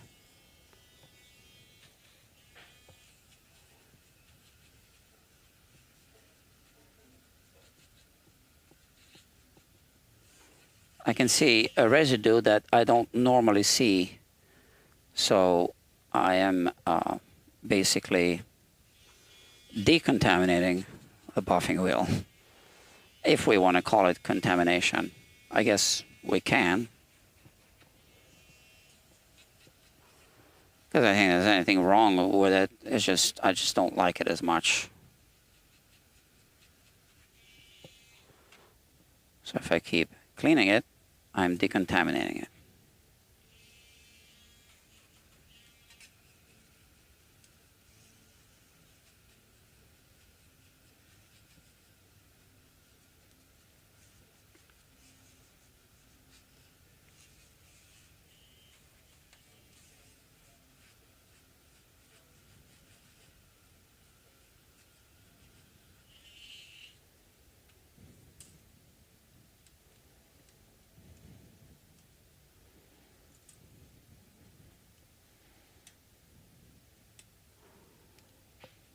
Okay, so because this is not the correct scale length, I need to reposition this fret shield a little bit. I'm going to do this one again.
I guess one reason why this live streaming channel isn't getting too popular is because,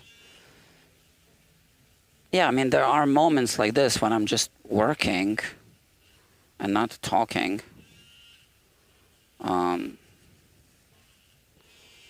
So regular guitar channel live streams are different, right? I mean, there could be a host and a moderator, and the moderator is reading the comments, like Dylan, you know, his wife is reading the comments. And then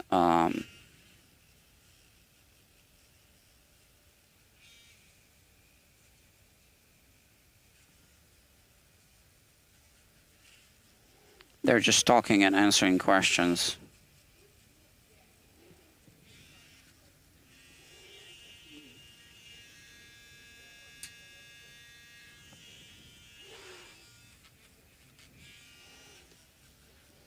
And I did figure out how to put the comments on this monitor here. I just didn't do it now. But there aren't that many comments because there aren't that many viewers.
My mind is in a totally different place right now.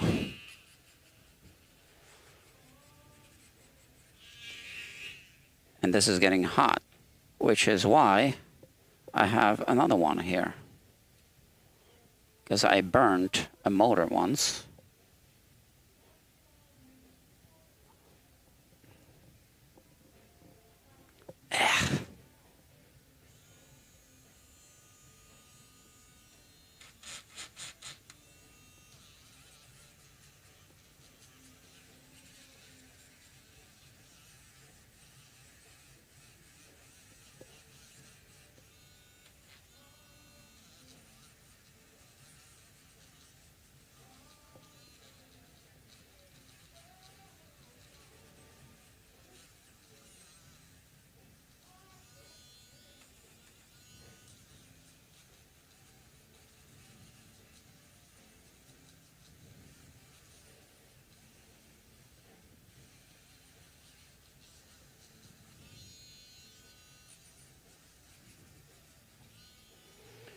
All right, just a few more frets. And then we do our second pass. And then we'll be done with the polishing and buffing.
Another alert came in.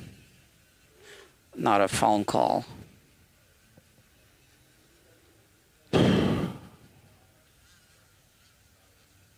Sometimes I can't keep up with the flow. Always some alert or news alert or something.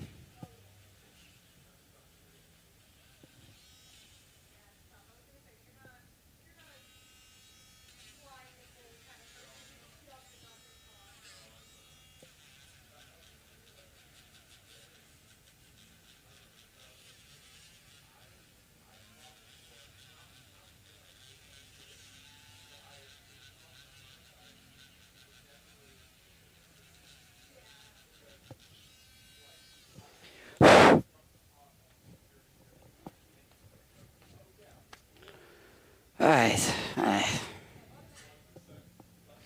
probably inhaled some of it.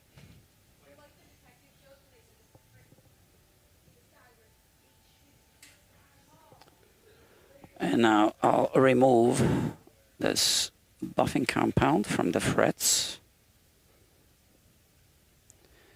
It's good to remove it while it's still warm.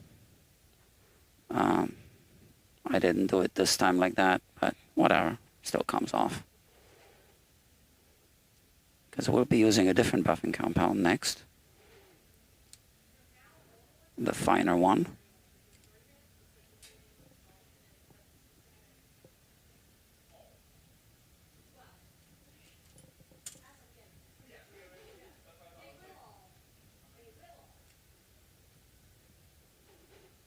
Okay, we're good. All right. We still need this, but we don't need this.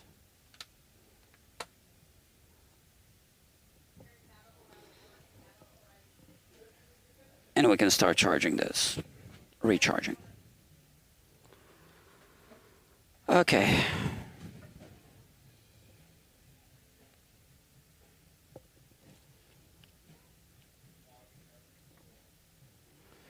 So the last question I already answered.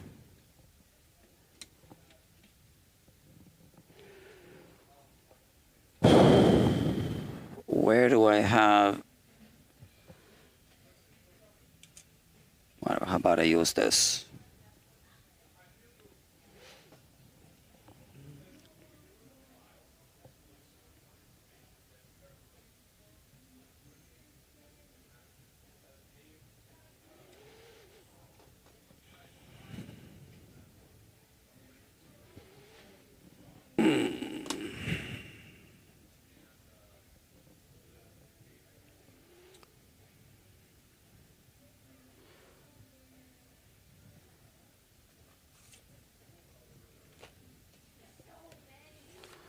So yeah, the regular guitar live streamers, they don't need to do any kind of work while they're live streaming. So it's different, because I'm just working here. I'm at work.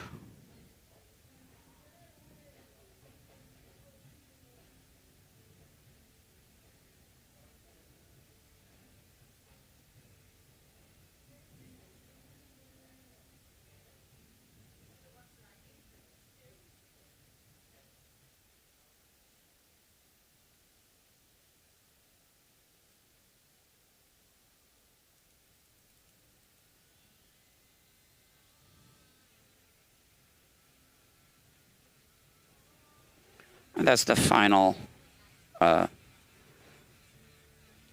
pass.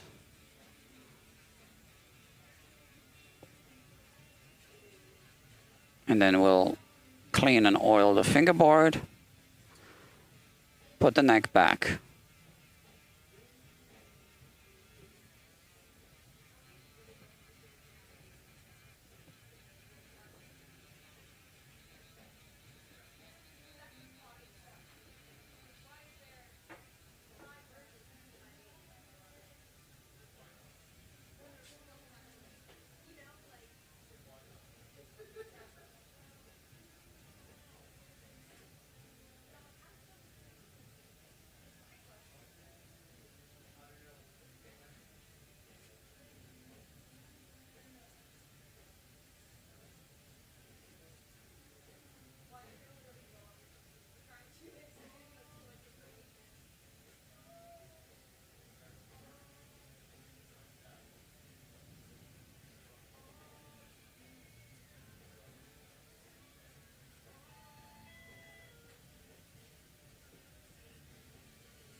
Okay, they look good.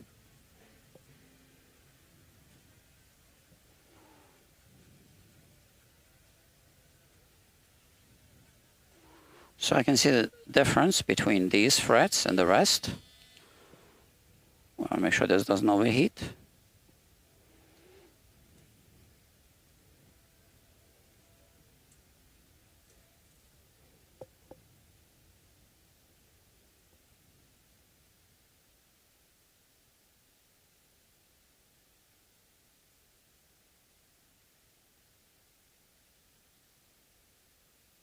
Okay, we'll do these and then we'll move it again.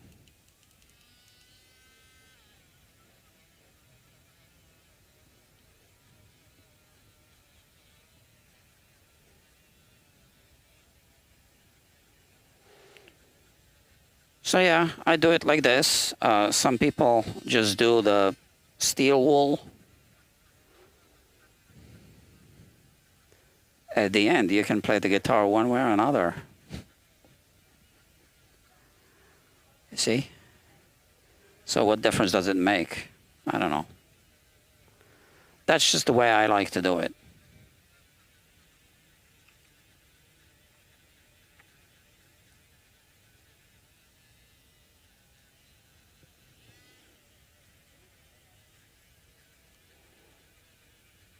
Some people use steel wool alternatives because steel wool does get everywhere, and any magnets will attract the little particles, and you have magnets in the pickups. Or if you have microelectronics like on an acoustic guitar, you have those preamps. The steel wool particles can short out parts or just one part of the circuit, and then that thing doesn't work. And you can't figure out why. And it might be because of the steel wool contamination. Might be.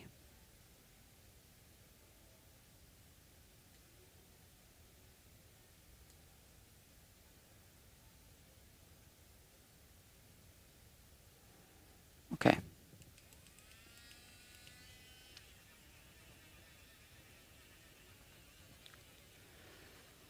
I don't know how much energy I have in me today. I came to the shop this afternoon around 2:30ish, I think. Yeah, because I was editing all day a video for the main channel. And that video is going to pay me $30 in ad money.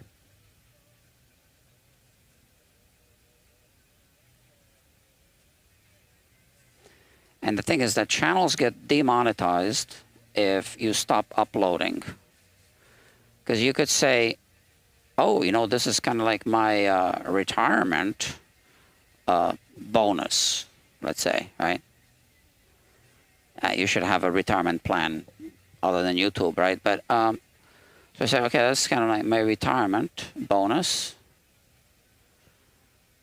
Yeah, but if you keep uploading, otherwise, no.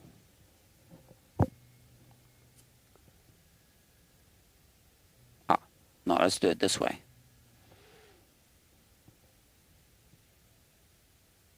All right. So these are the polished frets. So I didn't do a level crown and polish. They are a little bit going like zigzag, right? The reflection. But like I said, I didn't do a level crown and polish. I did do a polish, but not a level crown and polish. I did do a fret dress and polish.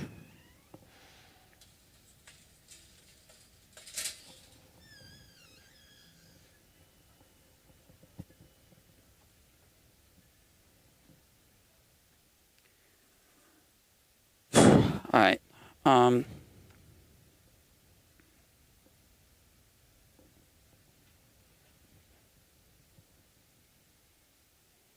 So I was using the fret shield. Some of the buffing compound still kind of contaminated the board a little bit. Not much. I'm just recharging these things now. And because it's just a little bit, I don't think we need to use any toxic chemicals to clean the board again. I'll just oil it. And that's going to remove some of the black as well.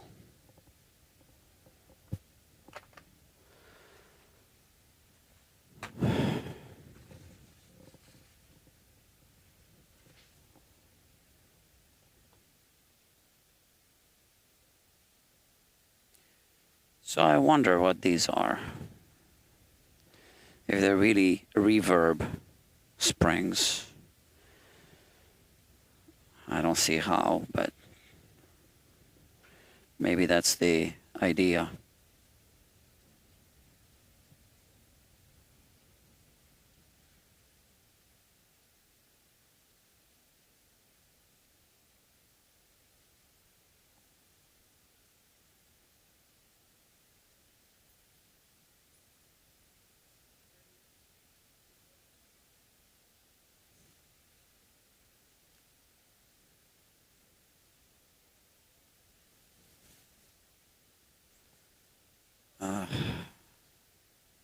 I just heard they're talking about people with umbrellas outside, and I'm on my bike.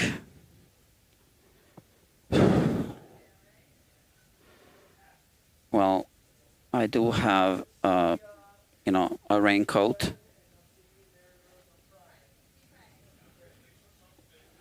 Because I hate taking the subway. I avoid it.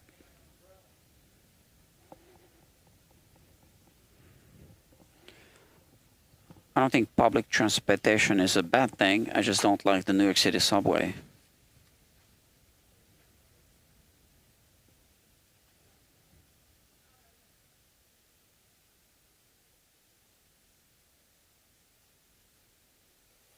Yeah, some black is coming off.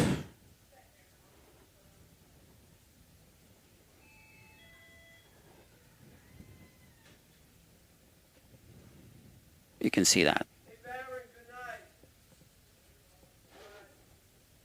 Mm-hmm.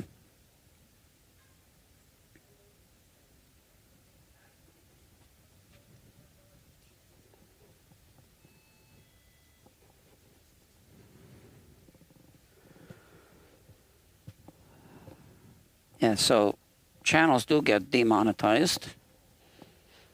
That happened to some big YouTubers. I don't know how long the channel needs to be inactive for to get demonetized.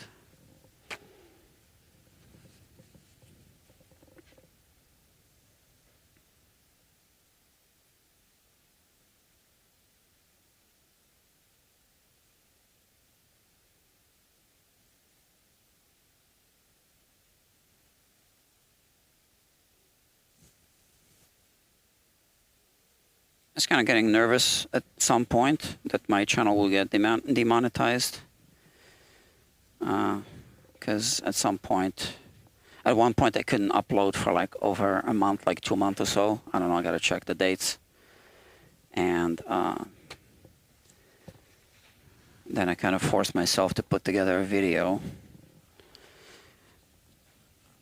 When I started doing YouTube, I thought I would do like a batch thing, meaning I'd have a whole bunch of videos in the can and just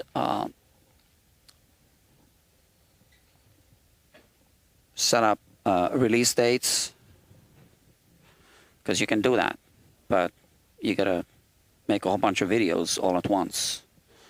I was never able to do that.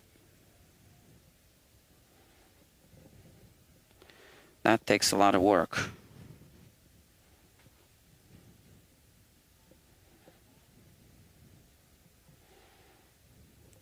So I think the live streams do help if you have them on like I don't have them on the main channel, but I think I'm going to start doing that because they're quick to make.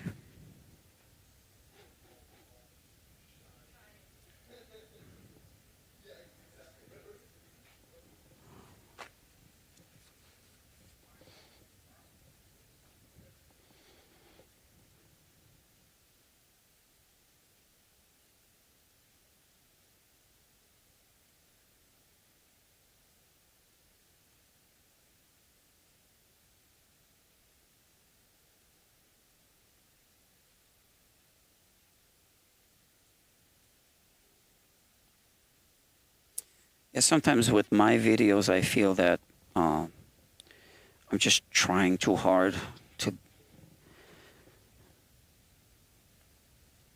be perfect. And I'll never be perfect.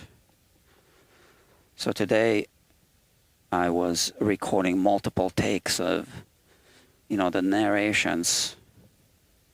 It's like I either don't like my facial expression or something, and then I do another take and another take.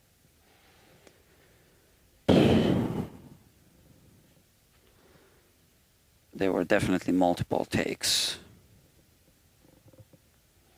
And only I believe four narrations in the video. Yeah, so that's the part that takes a long time.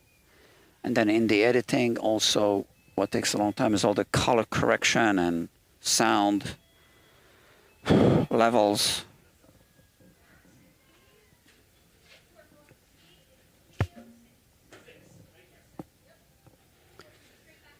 Yeah, I don't know if I can do it anymore. Sometimes I feel like that, like I can't do it anymore. Although I've been getting more than average views lately on the main channel, so that's encouraging. I need to vacuum the bench. Still see some of the particles.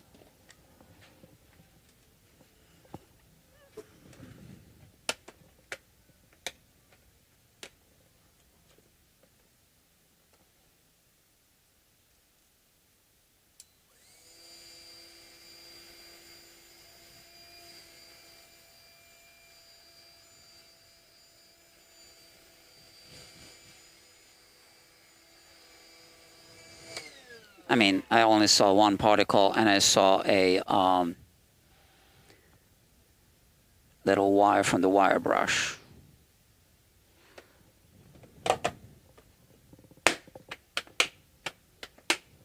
Which is brass, soft brass.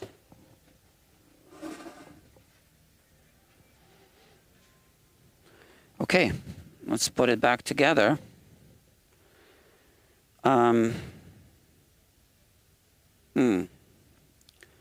All right, I guess that's how we do it.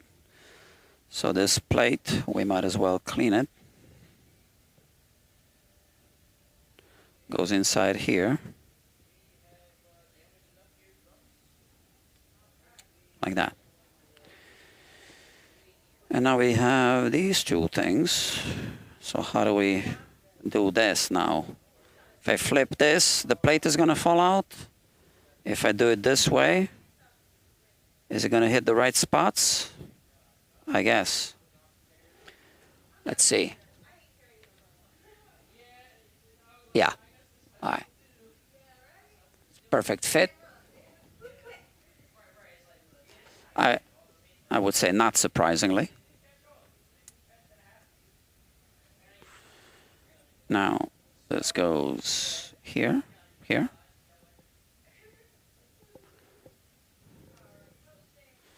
Always back up first. Click. Yeah. Oh. Upside down.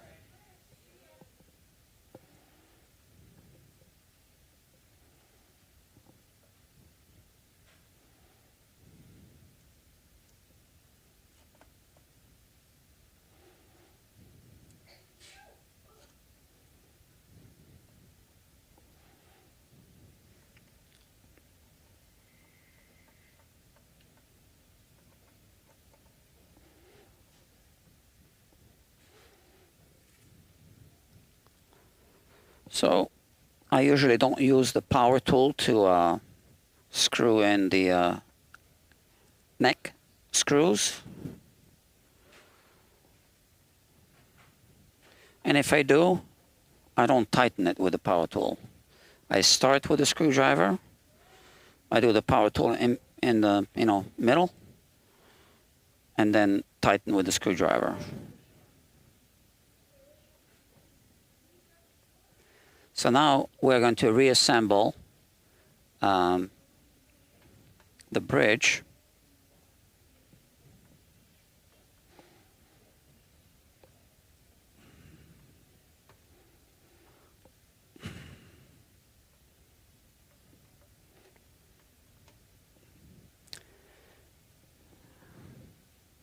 You know what? I know what those springs are for, not reverb. It makes sense now. Nothing to do with the neck pocket.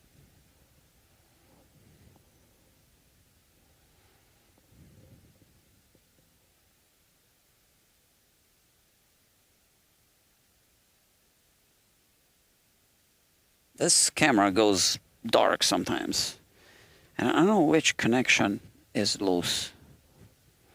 Not this. Okay. This is what I just noted, kind of figured out. So the springs are pushing this plate. So there must be some kind of, now this is a strap button, right? But there must be some kind of option to put, I don't know, a strap button or something, or hang the guitar on the wall. That's what it's for. I can't make any other sense out of this.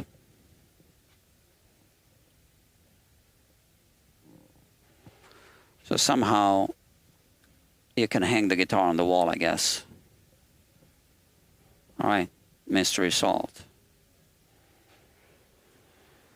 So this isn't the original pickup, I'm told. It's a Seymour Duncan. Now, here, I'm seeing, I think, steel wool particles.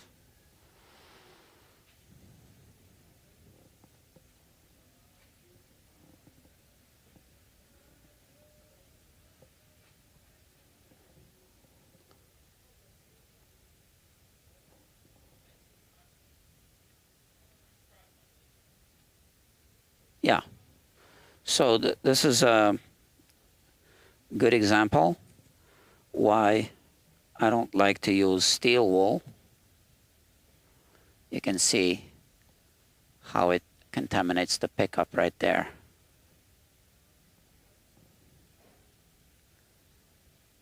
So to properly clean this, you need to spend a few minutes. You can't pick up with a magnet because you don't want to put magnets next to alnico magnets. What I do is I use sometimes modeling clay.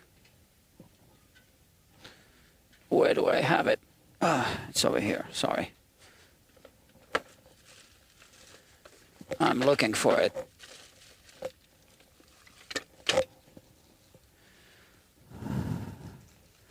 Now, I'm just gonna pick up the pieces that are really obvious. I can't like do a whole job now. But here there are quite a few pieces. Let me put this back on the microscope here. So I'm holding the guitar, and here we have this. So this definitely didn't come from here since I don't use steel wool, but you can see how I can pick up most of it with the modeling clay. It sticks to the modeling clay. You can see it right here. So if I flip it over, change focus, right? All right, so here.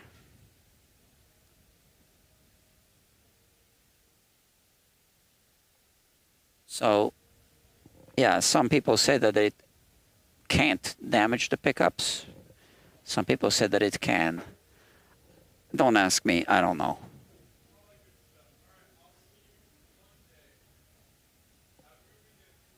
All I know is that I don't use it.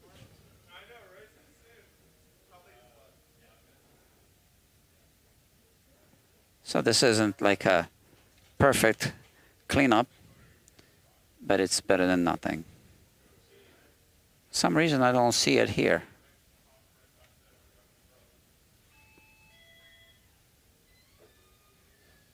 So here, you can see it underneath the, below the surface. I can't get to that. So here you might pull the pole pieces out. I mean, unscrew them. Here we have a particle sticking out right there.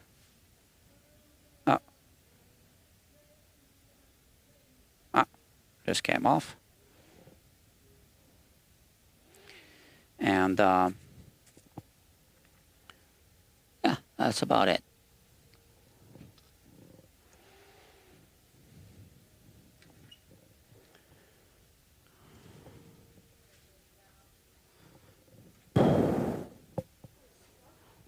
Now I gotta clean the pickups.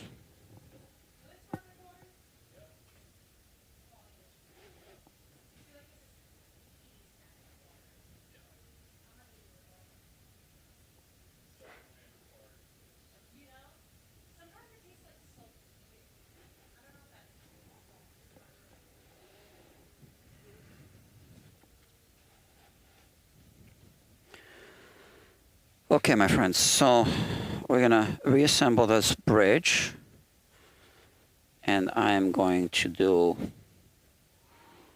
setup on this guitar.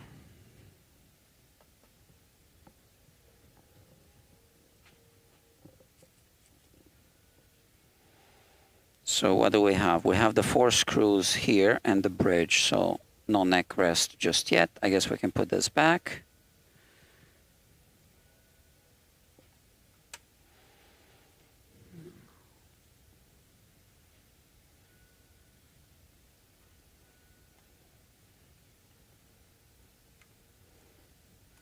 Okay. 4 screws.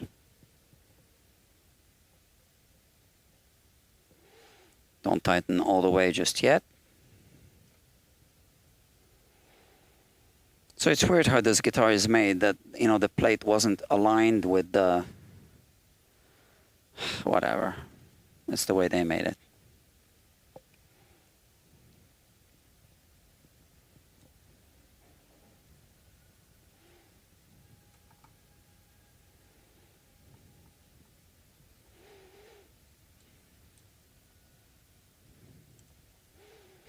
And I can't adjust spring tension.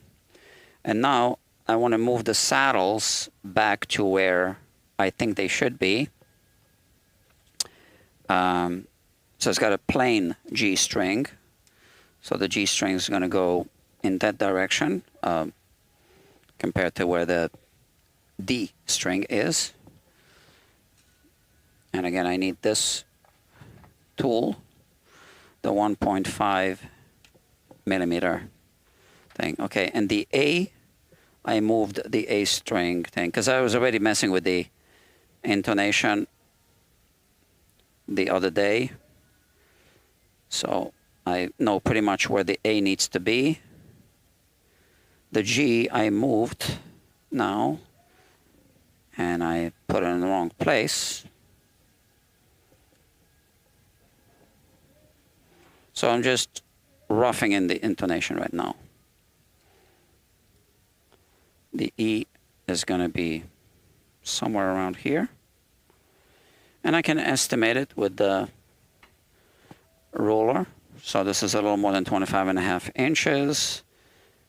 I already compensate here. That's maybe a little too much. Okay. And the B goes between the G and the E.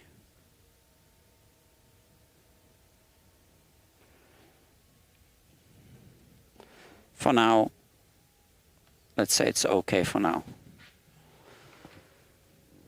So we don't need this, we don't need this.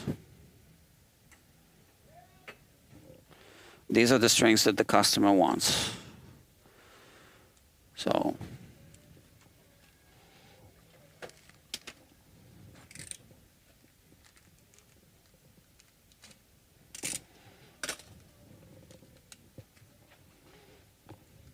because he wants 10 and a halves, 10 and a half to 48. That's what he wants. Standard tuning. Okay. I guess I'll start with a high E. 10 and a half.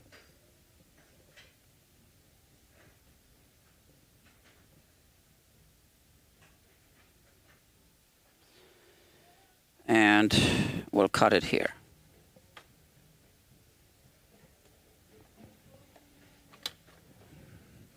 I don't like to do unusual stringing with one pack of strings that only have one pack, but all right. You see, now just this came off. So what I think I need to do is I need to put the E and the B and lock them first. 13 and a half.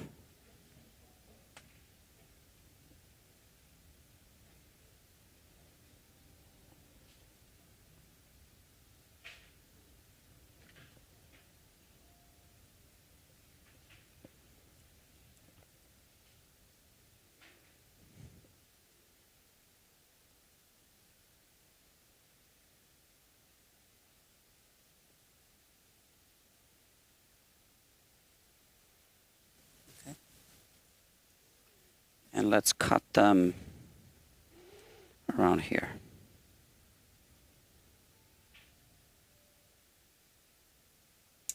Okay, I'm just using my best judgment.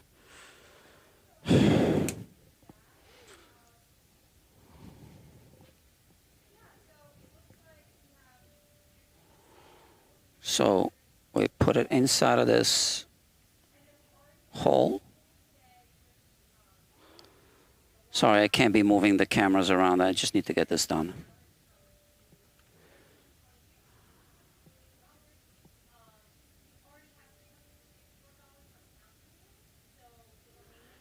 And I do want to kind of bend it, bend the other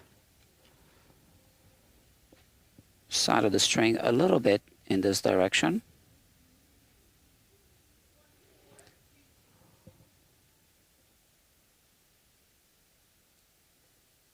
So not with this tool and not with this screwdriver, but maybe this screwdriver.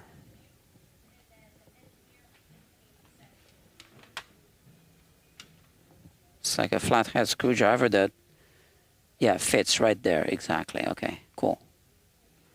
Yeah. Sorry, I can't show you what I just did because I just got to get things done here.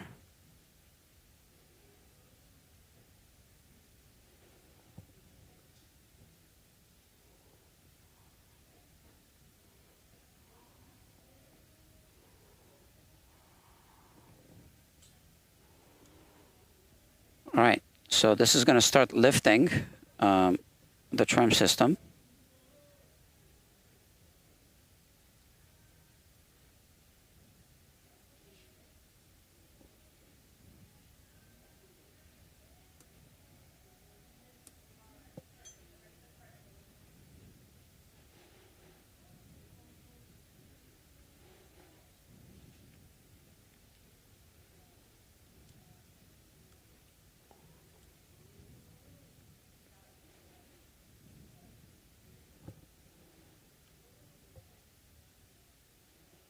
Okay.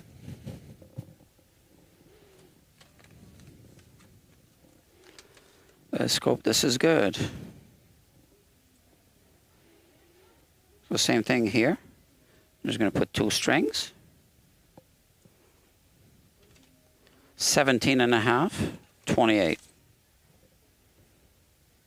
The 28 is wound.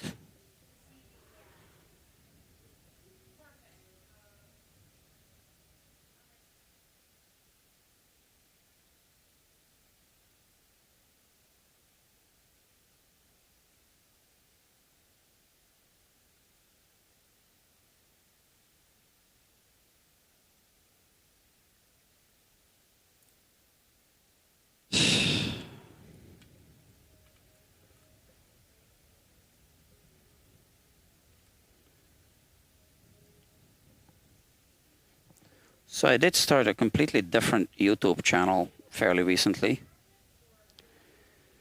I'm not like sharing this here yet because it has nothing to do with guitars whatsoever. Not even close. And I want to start that one from scratch. Learn from my mistakes from Guitar Quackery. Simplify things. And see, because the way I'm doing it now on the main channel, Guitar Quackery, I have a feeling it's not the right way to do it.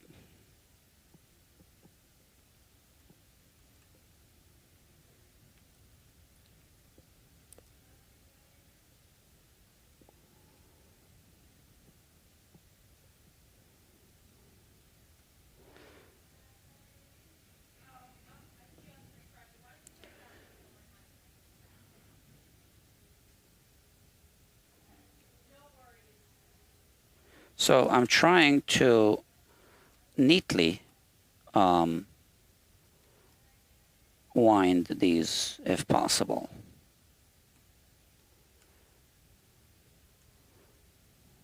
I don't know if it matters, but that's what I'm doing now. At least with the treble side strings. I'm not sure if it's possible to even attempt that with the thicker strings because they are going to be piling up.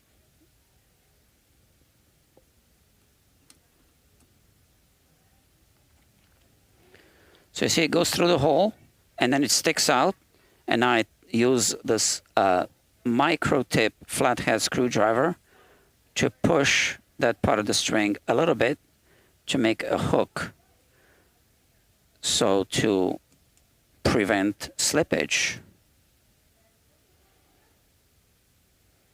It's just a 1 millimeter length of the string.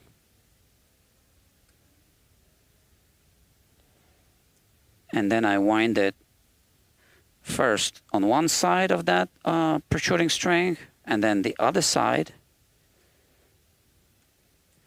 And then I guess with the thicker strings, it's going to start piling up on top because there's nowhere else to go.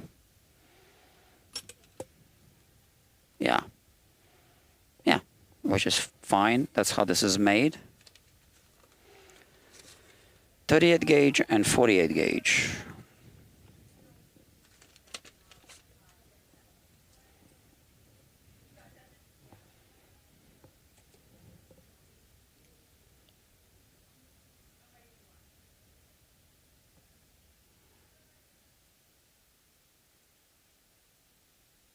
Mm-hmm.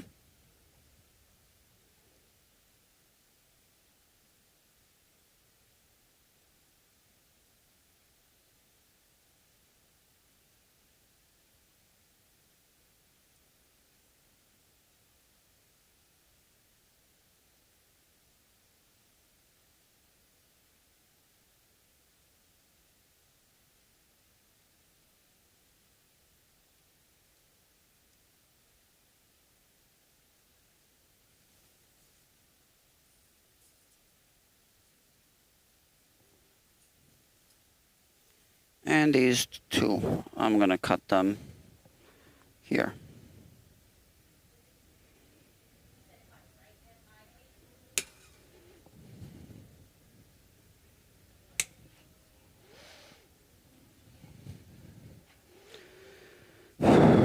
So this took longer than I wanted to. And only now we're doing the setup.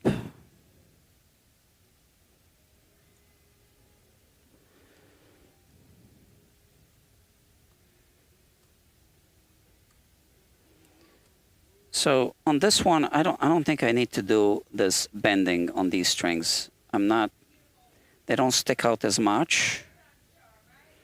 And I think the string itself is going to push that little piece.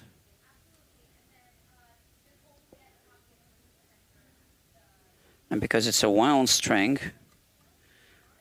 there's more friction.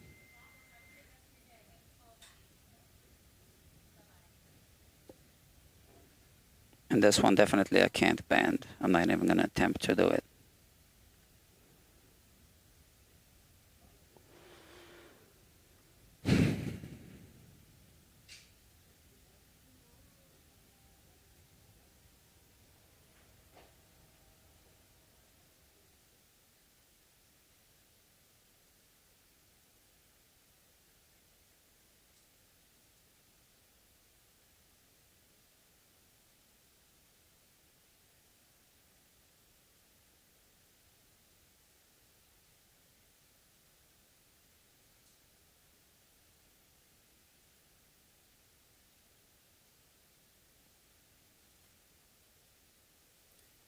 All right.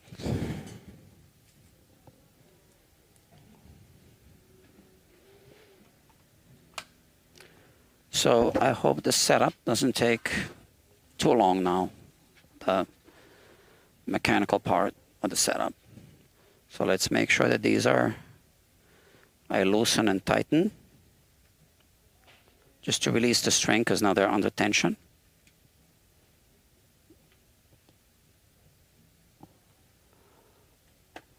Okay.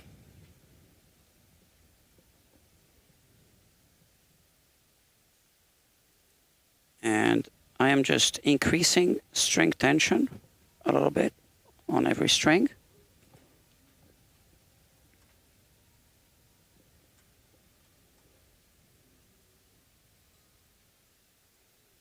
Until the bridge floats. It's already floating. But yeah, I guess that's the way to kind of equalize the tension. What I'm doing now. And we're going to be setting up. So I'll obviously check the nut height. It has a little adjustment here. So let's see how this works now.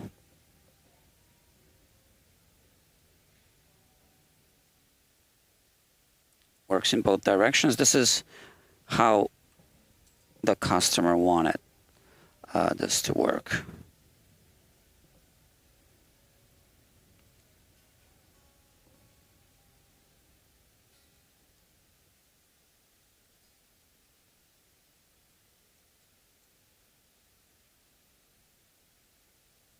So because it's a floating bridge, it's going to throw the other strings out of tune when I tune other strings.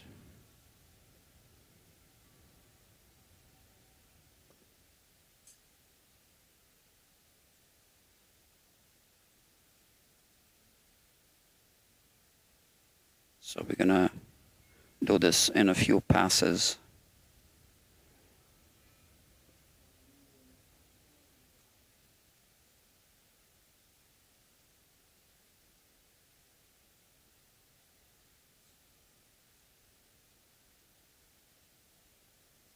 That's not how I tune typically a floating bridge. I don't do it in a few passes. I put a block on the back. But this doesn't have this option.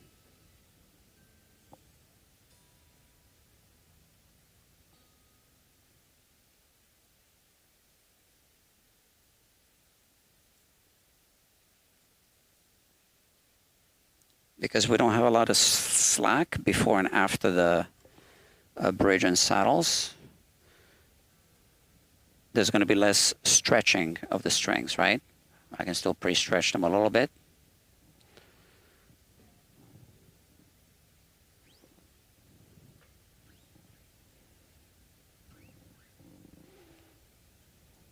I don't like pre-stretching strings too much, especially not the wound strings.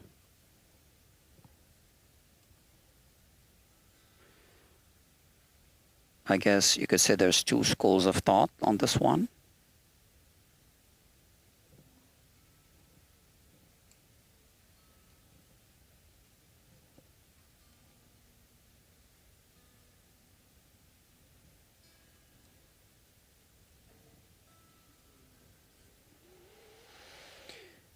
Okay, and now I just want to check the knot height.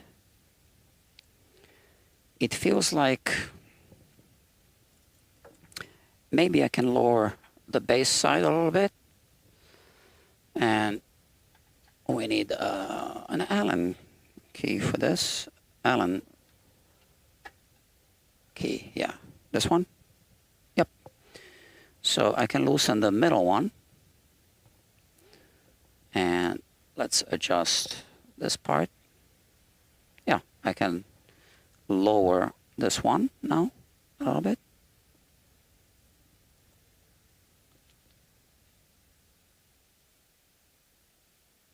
That's better.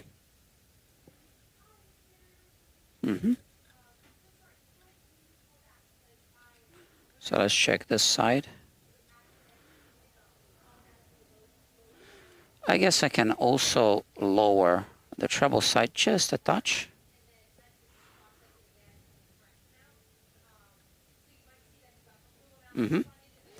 So now I just need to kind of adjust the tension, all of them the same way.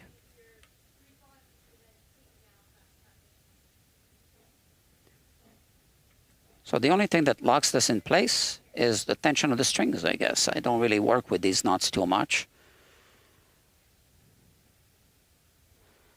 As long as we have that little gap.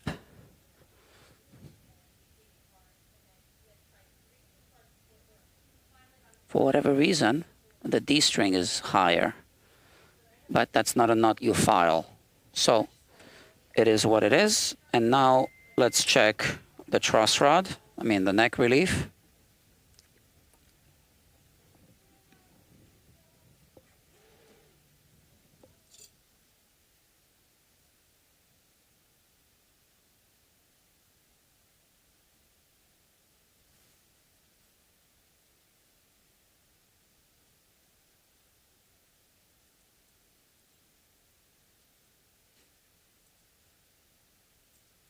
Needs to be tightened a little bit. I'm not sure if that's a 5mm. I have a feeling it is. And if it is, then this should do the trick.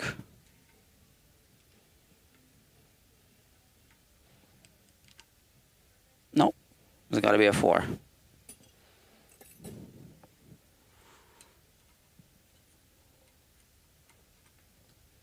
Yep. So tighten just a little bit.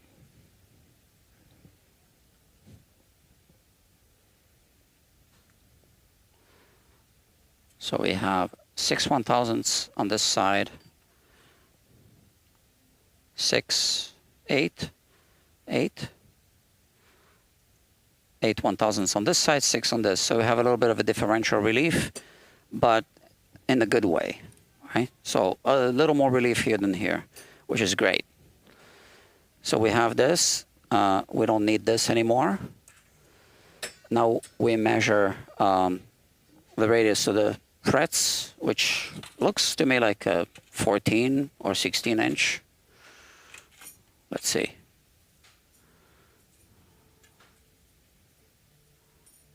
What is this? 14.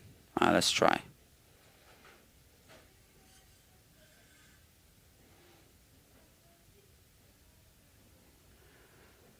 Okay.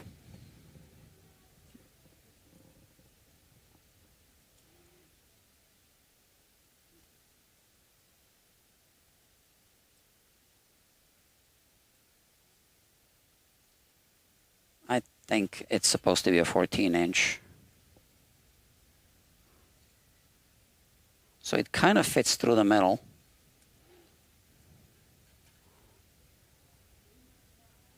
It could be a metric radius. See, here it's tight. So these frets aren't like completely leveled, right? But if I take a 12-inch, that's not gonna work.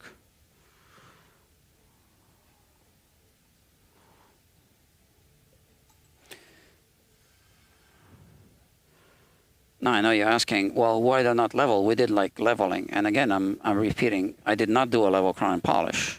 So this is going to be tight on the sides, and it's going to have a gap here. But the 15-inch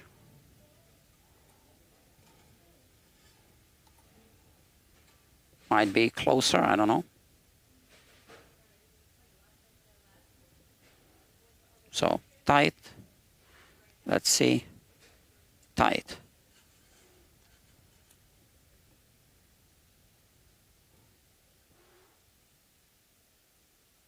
Yeah, I guess it's more like a 15-inch radius. It might have a compound radius, although I doubt it. Doesn't look like a compound radius. All right, it's a 15-inch radius. That's the one.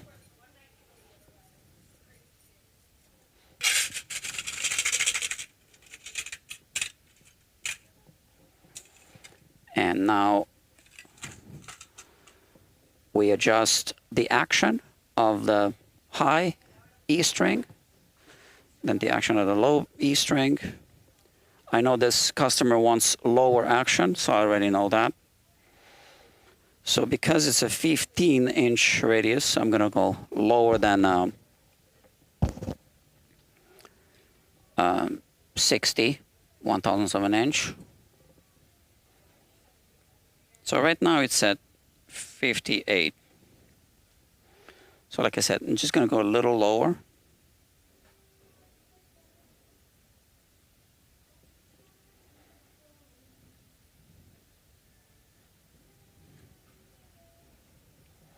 So I can see that this is falling out. It's like these screws. Oh, they're cross-threaded. Look at that. I can't really like... It's like this one is turning, I think. No, it's stripped. Okay, I'm not gonna mess with this. But this should be fixed. So these screws should be removed. I see that their heads are stripped a little bit on three of them. This one seems to be at an angle, cross-threaded a little bit. Yeah, I don't want to mess with this and not have replacement screws, because I would just remove the screws and put new ones. That's what I would do.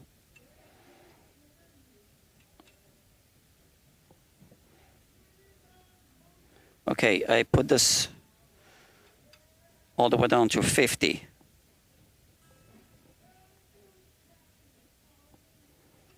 And now I want to test bends.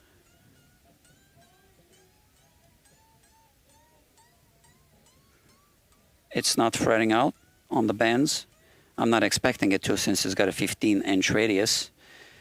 And on this one, we have 65. I'm going to leave it at 65. I already messed with these, actually, to be honest. And I will just adjust the radius.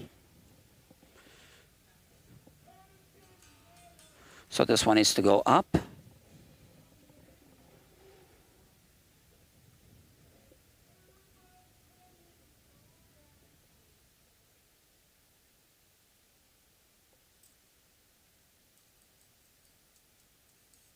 This one needs to go up.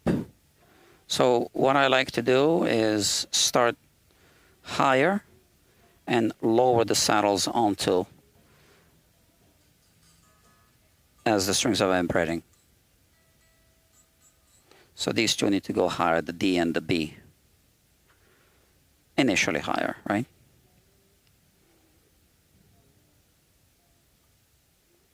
You know, it's going to be easier with this one.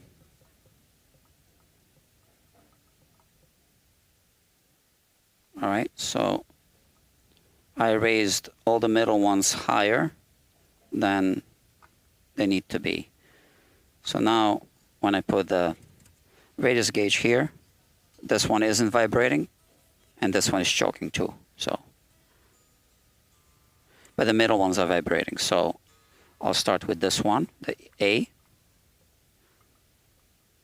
And I can feel when it vibrates because I'm holding the radius gauge.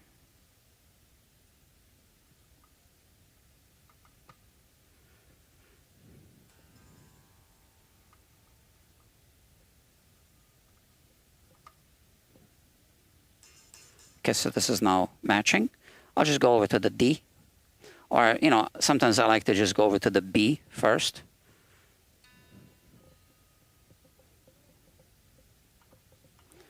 I want to keep same tension on both screws. Just a little further down.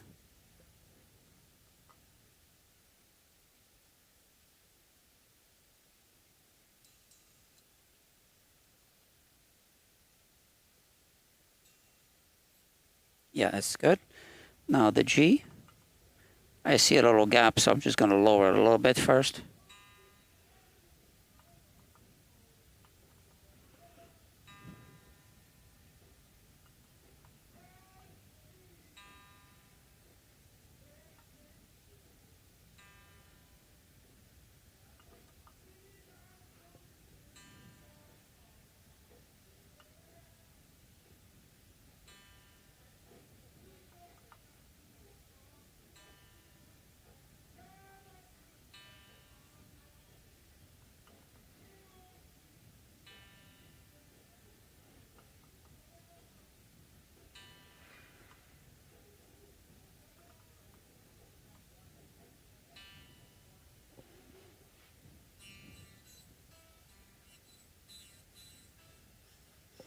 Okay, and one string remains.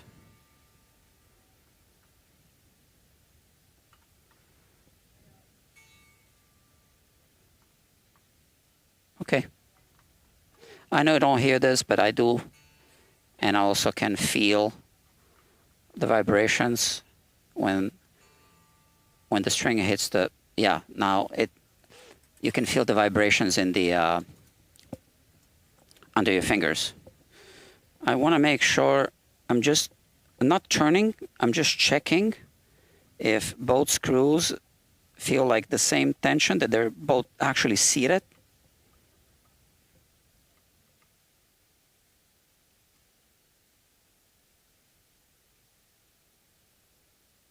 Okay.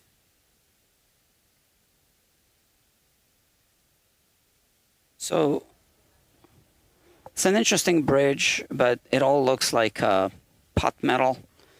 I got to be honest, it doesn't look like a very robust kind of construction. No need this. Okay. Now we need to do the compensation for the intonation. I'm just going to use strobe tuner here. You can just use a clip-on tuner. It works the same way. It has an oscillator inside, tuned properly. Sometimes I use the audio interface. Sometimes you can do this. Right now I don't want to bother with the audio interface because it makes no difference.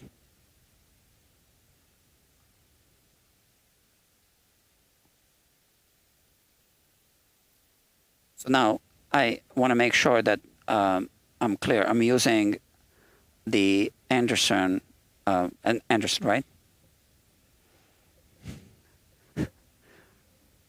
Peterson. Anderson is my insurance company. Yeah, you can look them up. Anderson Musical Instrument Insurance. They're in Florida.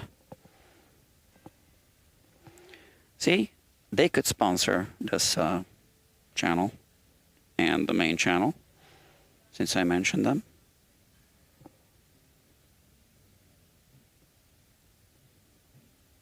Okay, it's in tune. Now, like I told you, I already messed with the compensation, and the E is properly set up. Now, I'll do the D. It's in tune. I eyeballed it. It's a little sharp. So we need to move it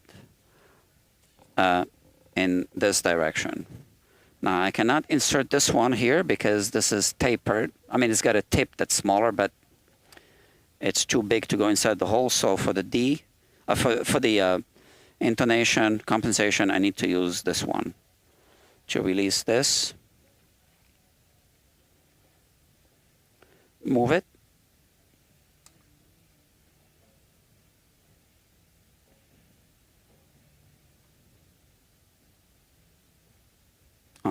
So we need to release this, otherwise it's not going to move. Okay, like that. Maybe.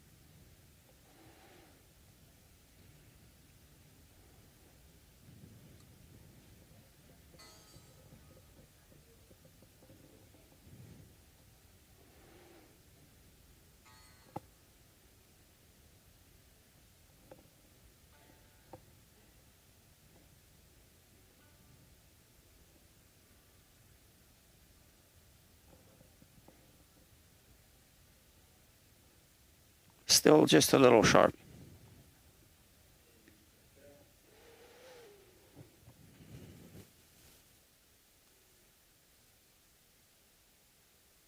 Tiny bit. It was completely off when I got the guitar, by the way.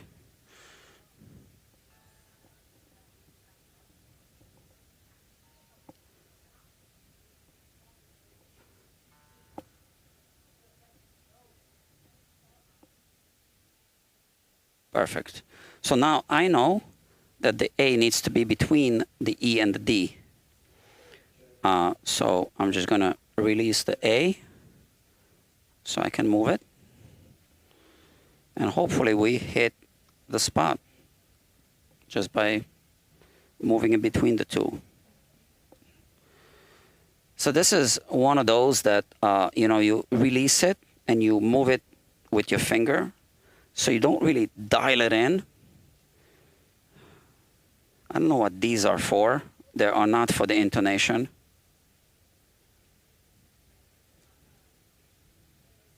I have no idea. It doesn't seem like I need to touch that. So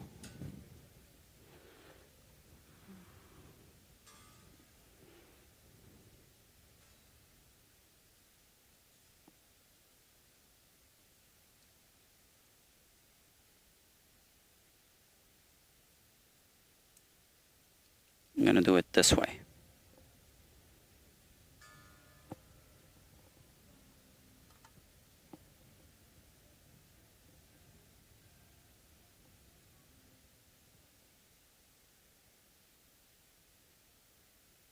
Good. All right. Now, the G, I think is going to play a little sharp. Let's see. Yeah. As expected. Because I see where it is in relation to the D string.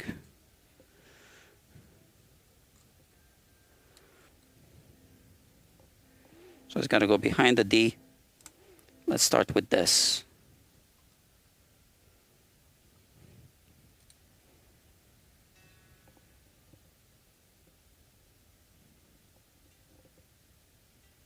Good. Now the E. I know I don't see the tuner, but you got to trust me here. Sharp. as I thought it would be, because it's too far off from in relation to the other saddles.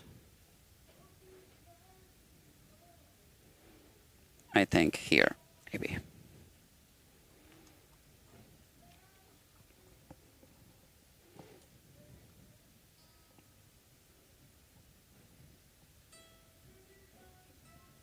Now flat.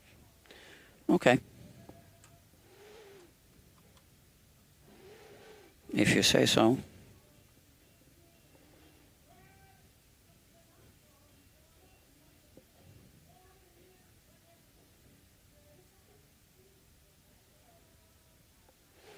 Yeah, I don't like this adjustment. It kind of, when I want to tighten the screw, it kind of wants to move the saddle as well, so I got to hold it with my fingers.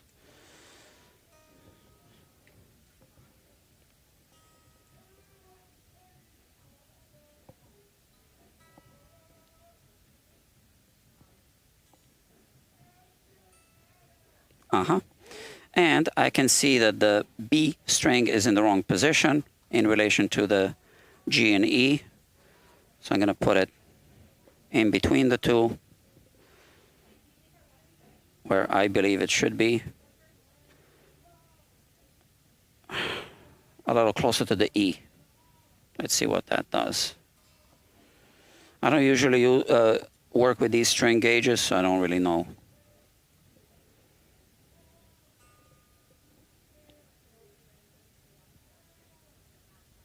Okay. That's in tune. Perfect.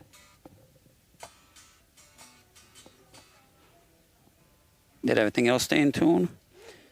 Because, you know, it's a floating tremolo bridge. Gotta make a small adjustment.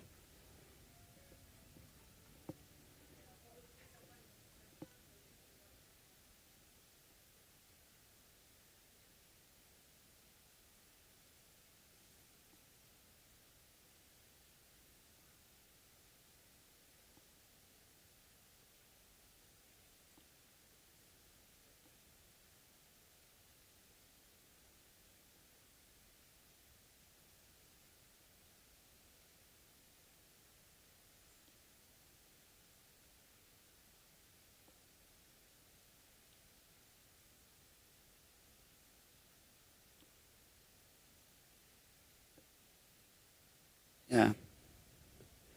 I'm always annoyed when I have to tune floating tremolo guitars like this. Like I said, when I do a setup on a floating tremolo, I lock it. You know, it's a different system, but this is different.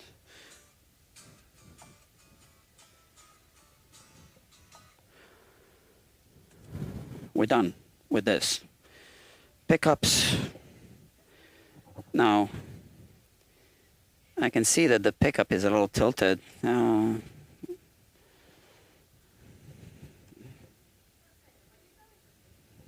Okay. Yeah, friends, I'm almost done.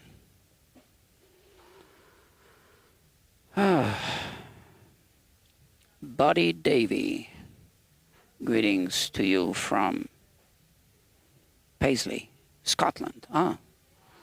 This is my first time watching your live stream, and I'm really enjoying your task in hand. Enjoy a coffee on me. Oh, did you buy me a coffee? Thank you. Thank you, thank you, thank you. I will have a coffee on you tomorrow morning. I only drink coffee in the morning usually. Usually.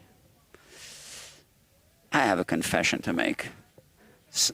Most of the times when I edit the videos, I show a coffee. That's just a prop, because most of the times I edit at night. I don't drink coffee at night. But I say, you know, to keep me up late at night, well, it's just a figure of speech. But thank you for the coffee. Okay. This. You won't hear this, but I will. And let's just wrap it up, because, yeah, let's be practical. Ooh, maybe you did hear it.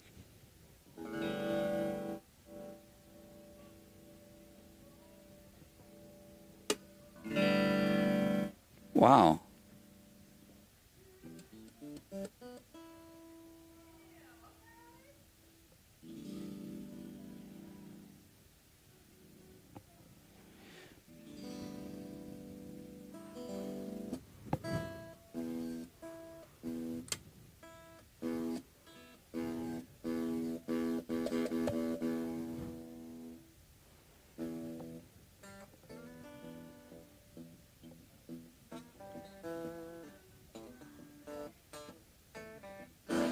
Oh, you know what? Let's make sure it's like this.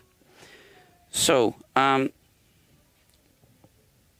seems to be pretty good.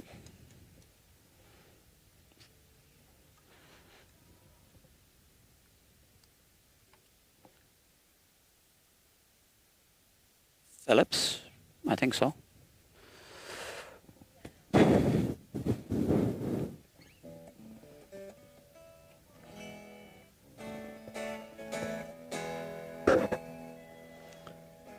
I'm getting some distortion from, but that's just this amp, I guess.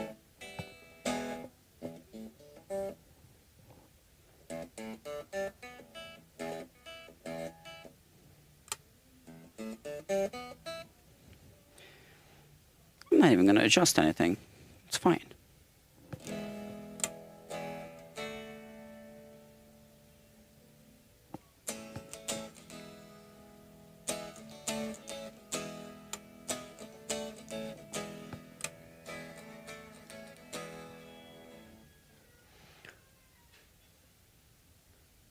I put a, oh, the volume, what is this, space treble, okay.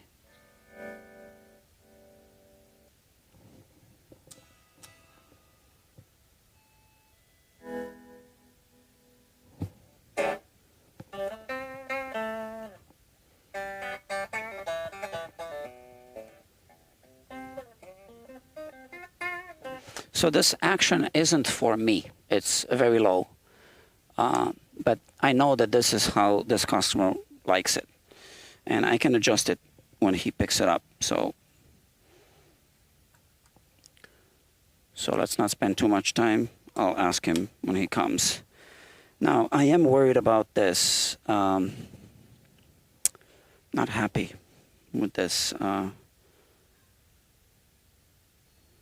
So I can't tighten this screw. I'm really being careful. It's already stripped.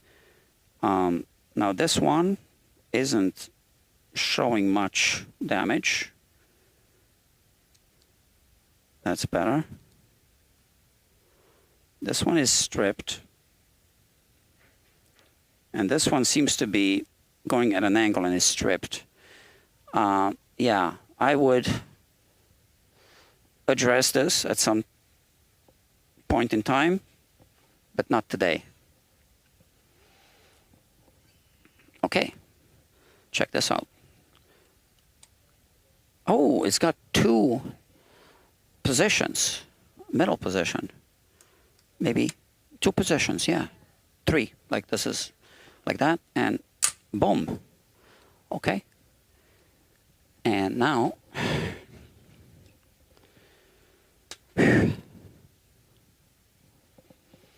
we can put it in the bag.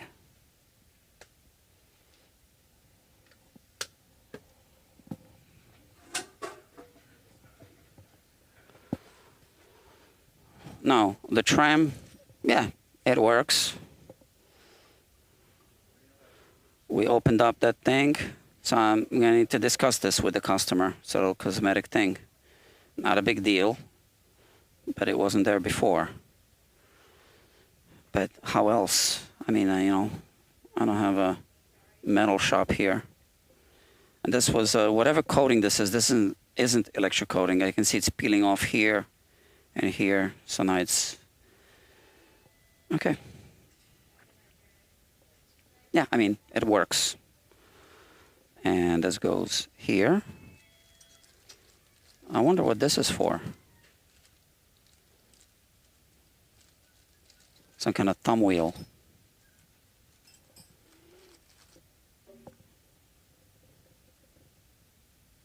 Oh, maybe it goes here inside. I think I looked at that before.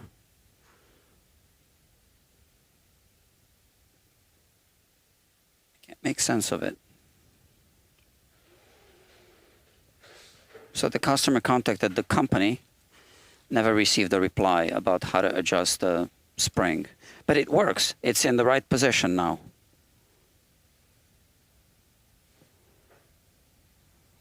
I think. And that's a lock. Well, I mean, if we're going to adjust it for the lock, I need to know how to adjust the spring tension. Because now, yeah, I can lock it when I move it, but if you move it, it goes out of tune. I don't know. I need instructions, obviously. If it's something that's not standard, these things should come with instructions.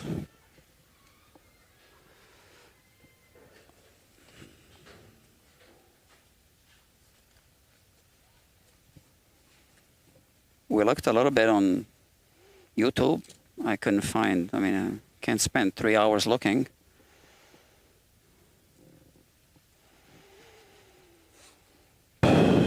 Okay, that's that. Goes here. Where was it? Is there another pocket? Oh, that's it. We're done. 3 hours. That's what always happens with these guitars. I didn't think it was going to take 3 hours, but it did. All right. Very interesting today. Thank you. Yes, thank you, Grandpa Joe. Okay, kids. I gotta go. I'm just gonna go home. I'm not like feeling up to this tonight. I got more work to do, but I can't. You can tell, right? One of those days. Okay. Thank you. Thank you very much. Thank you for the coffee again. Buddy Davy. Dr. Buddy Davy. Yeah. Everyone's a doctor here, by the way. Okay. And kids, I'll see you soon, okay? Safe ride home. Yeah, on my bike. I hope it's not raining. Bye-bye.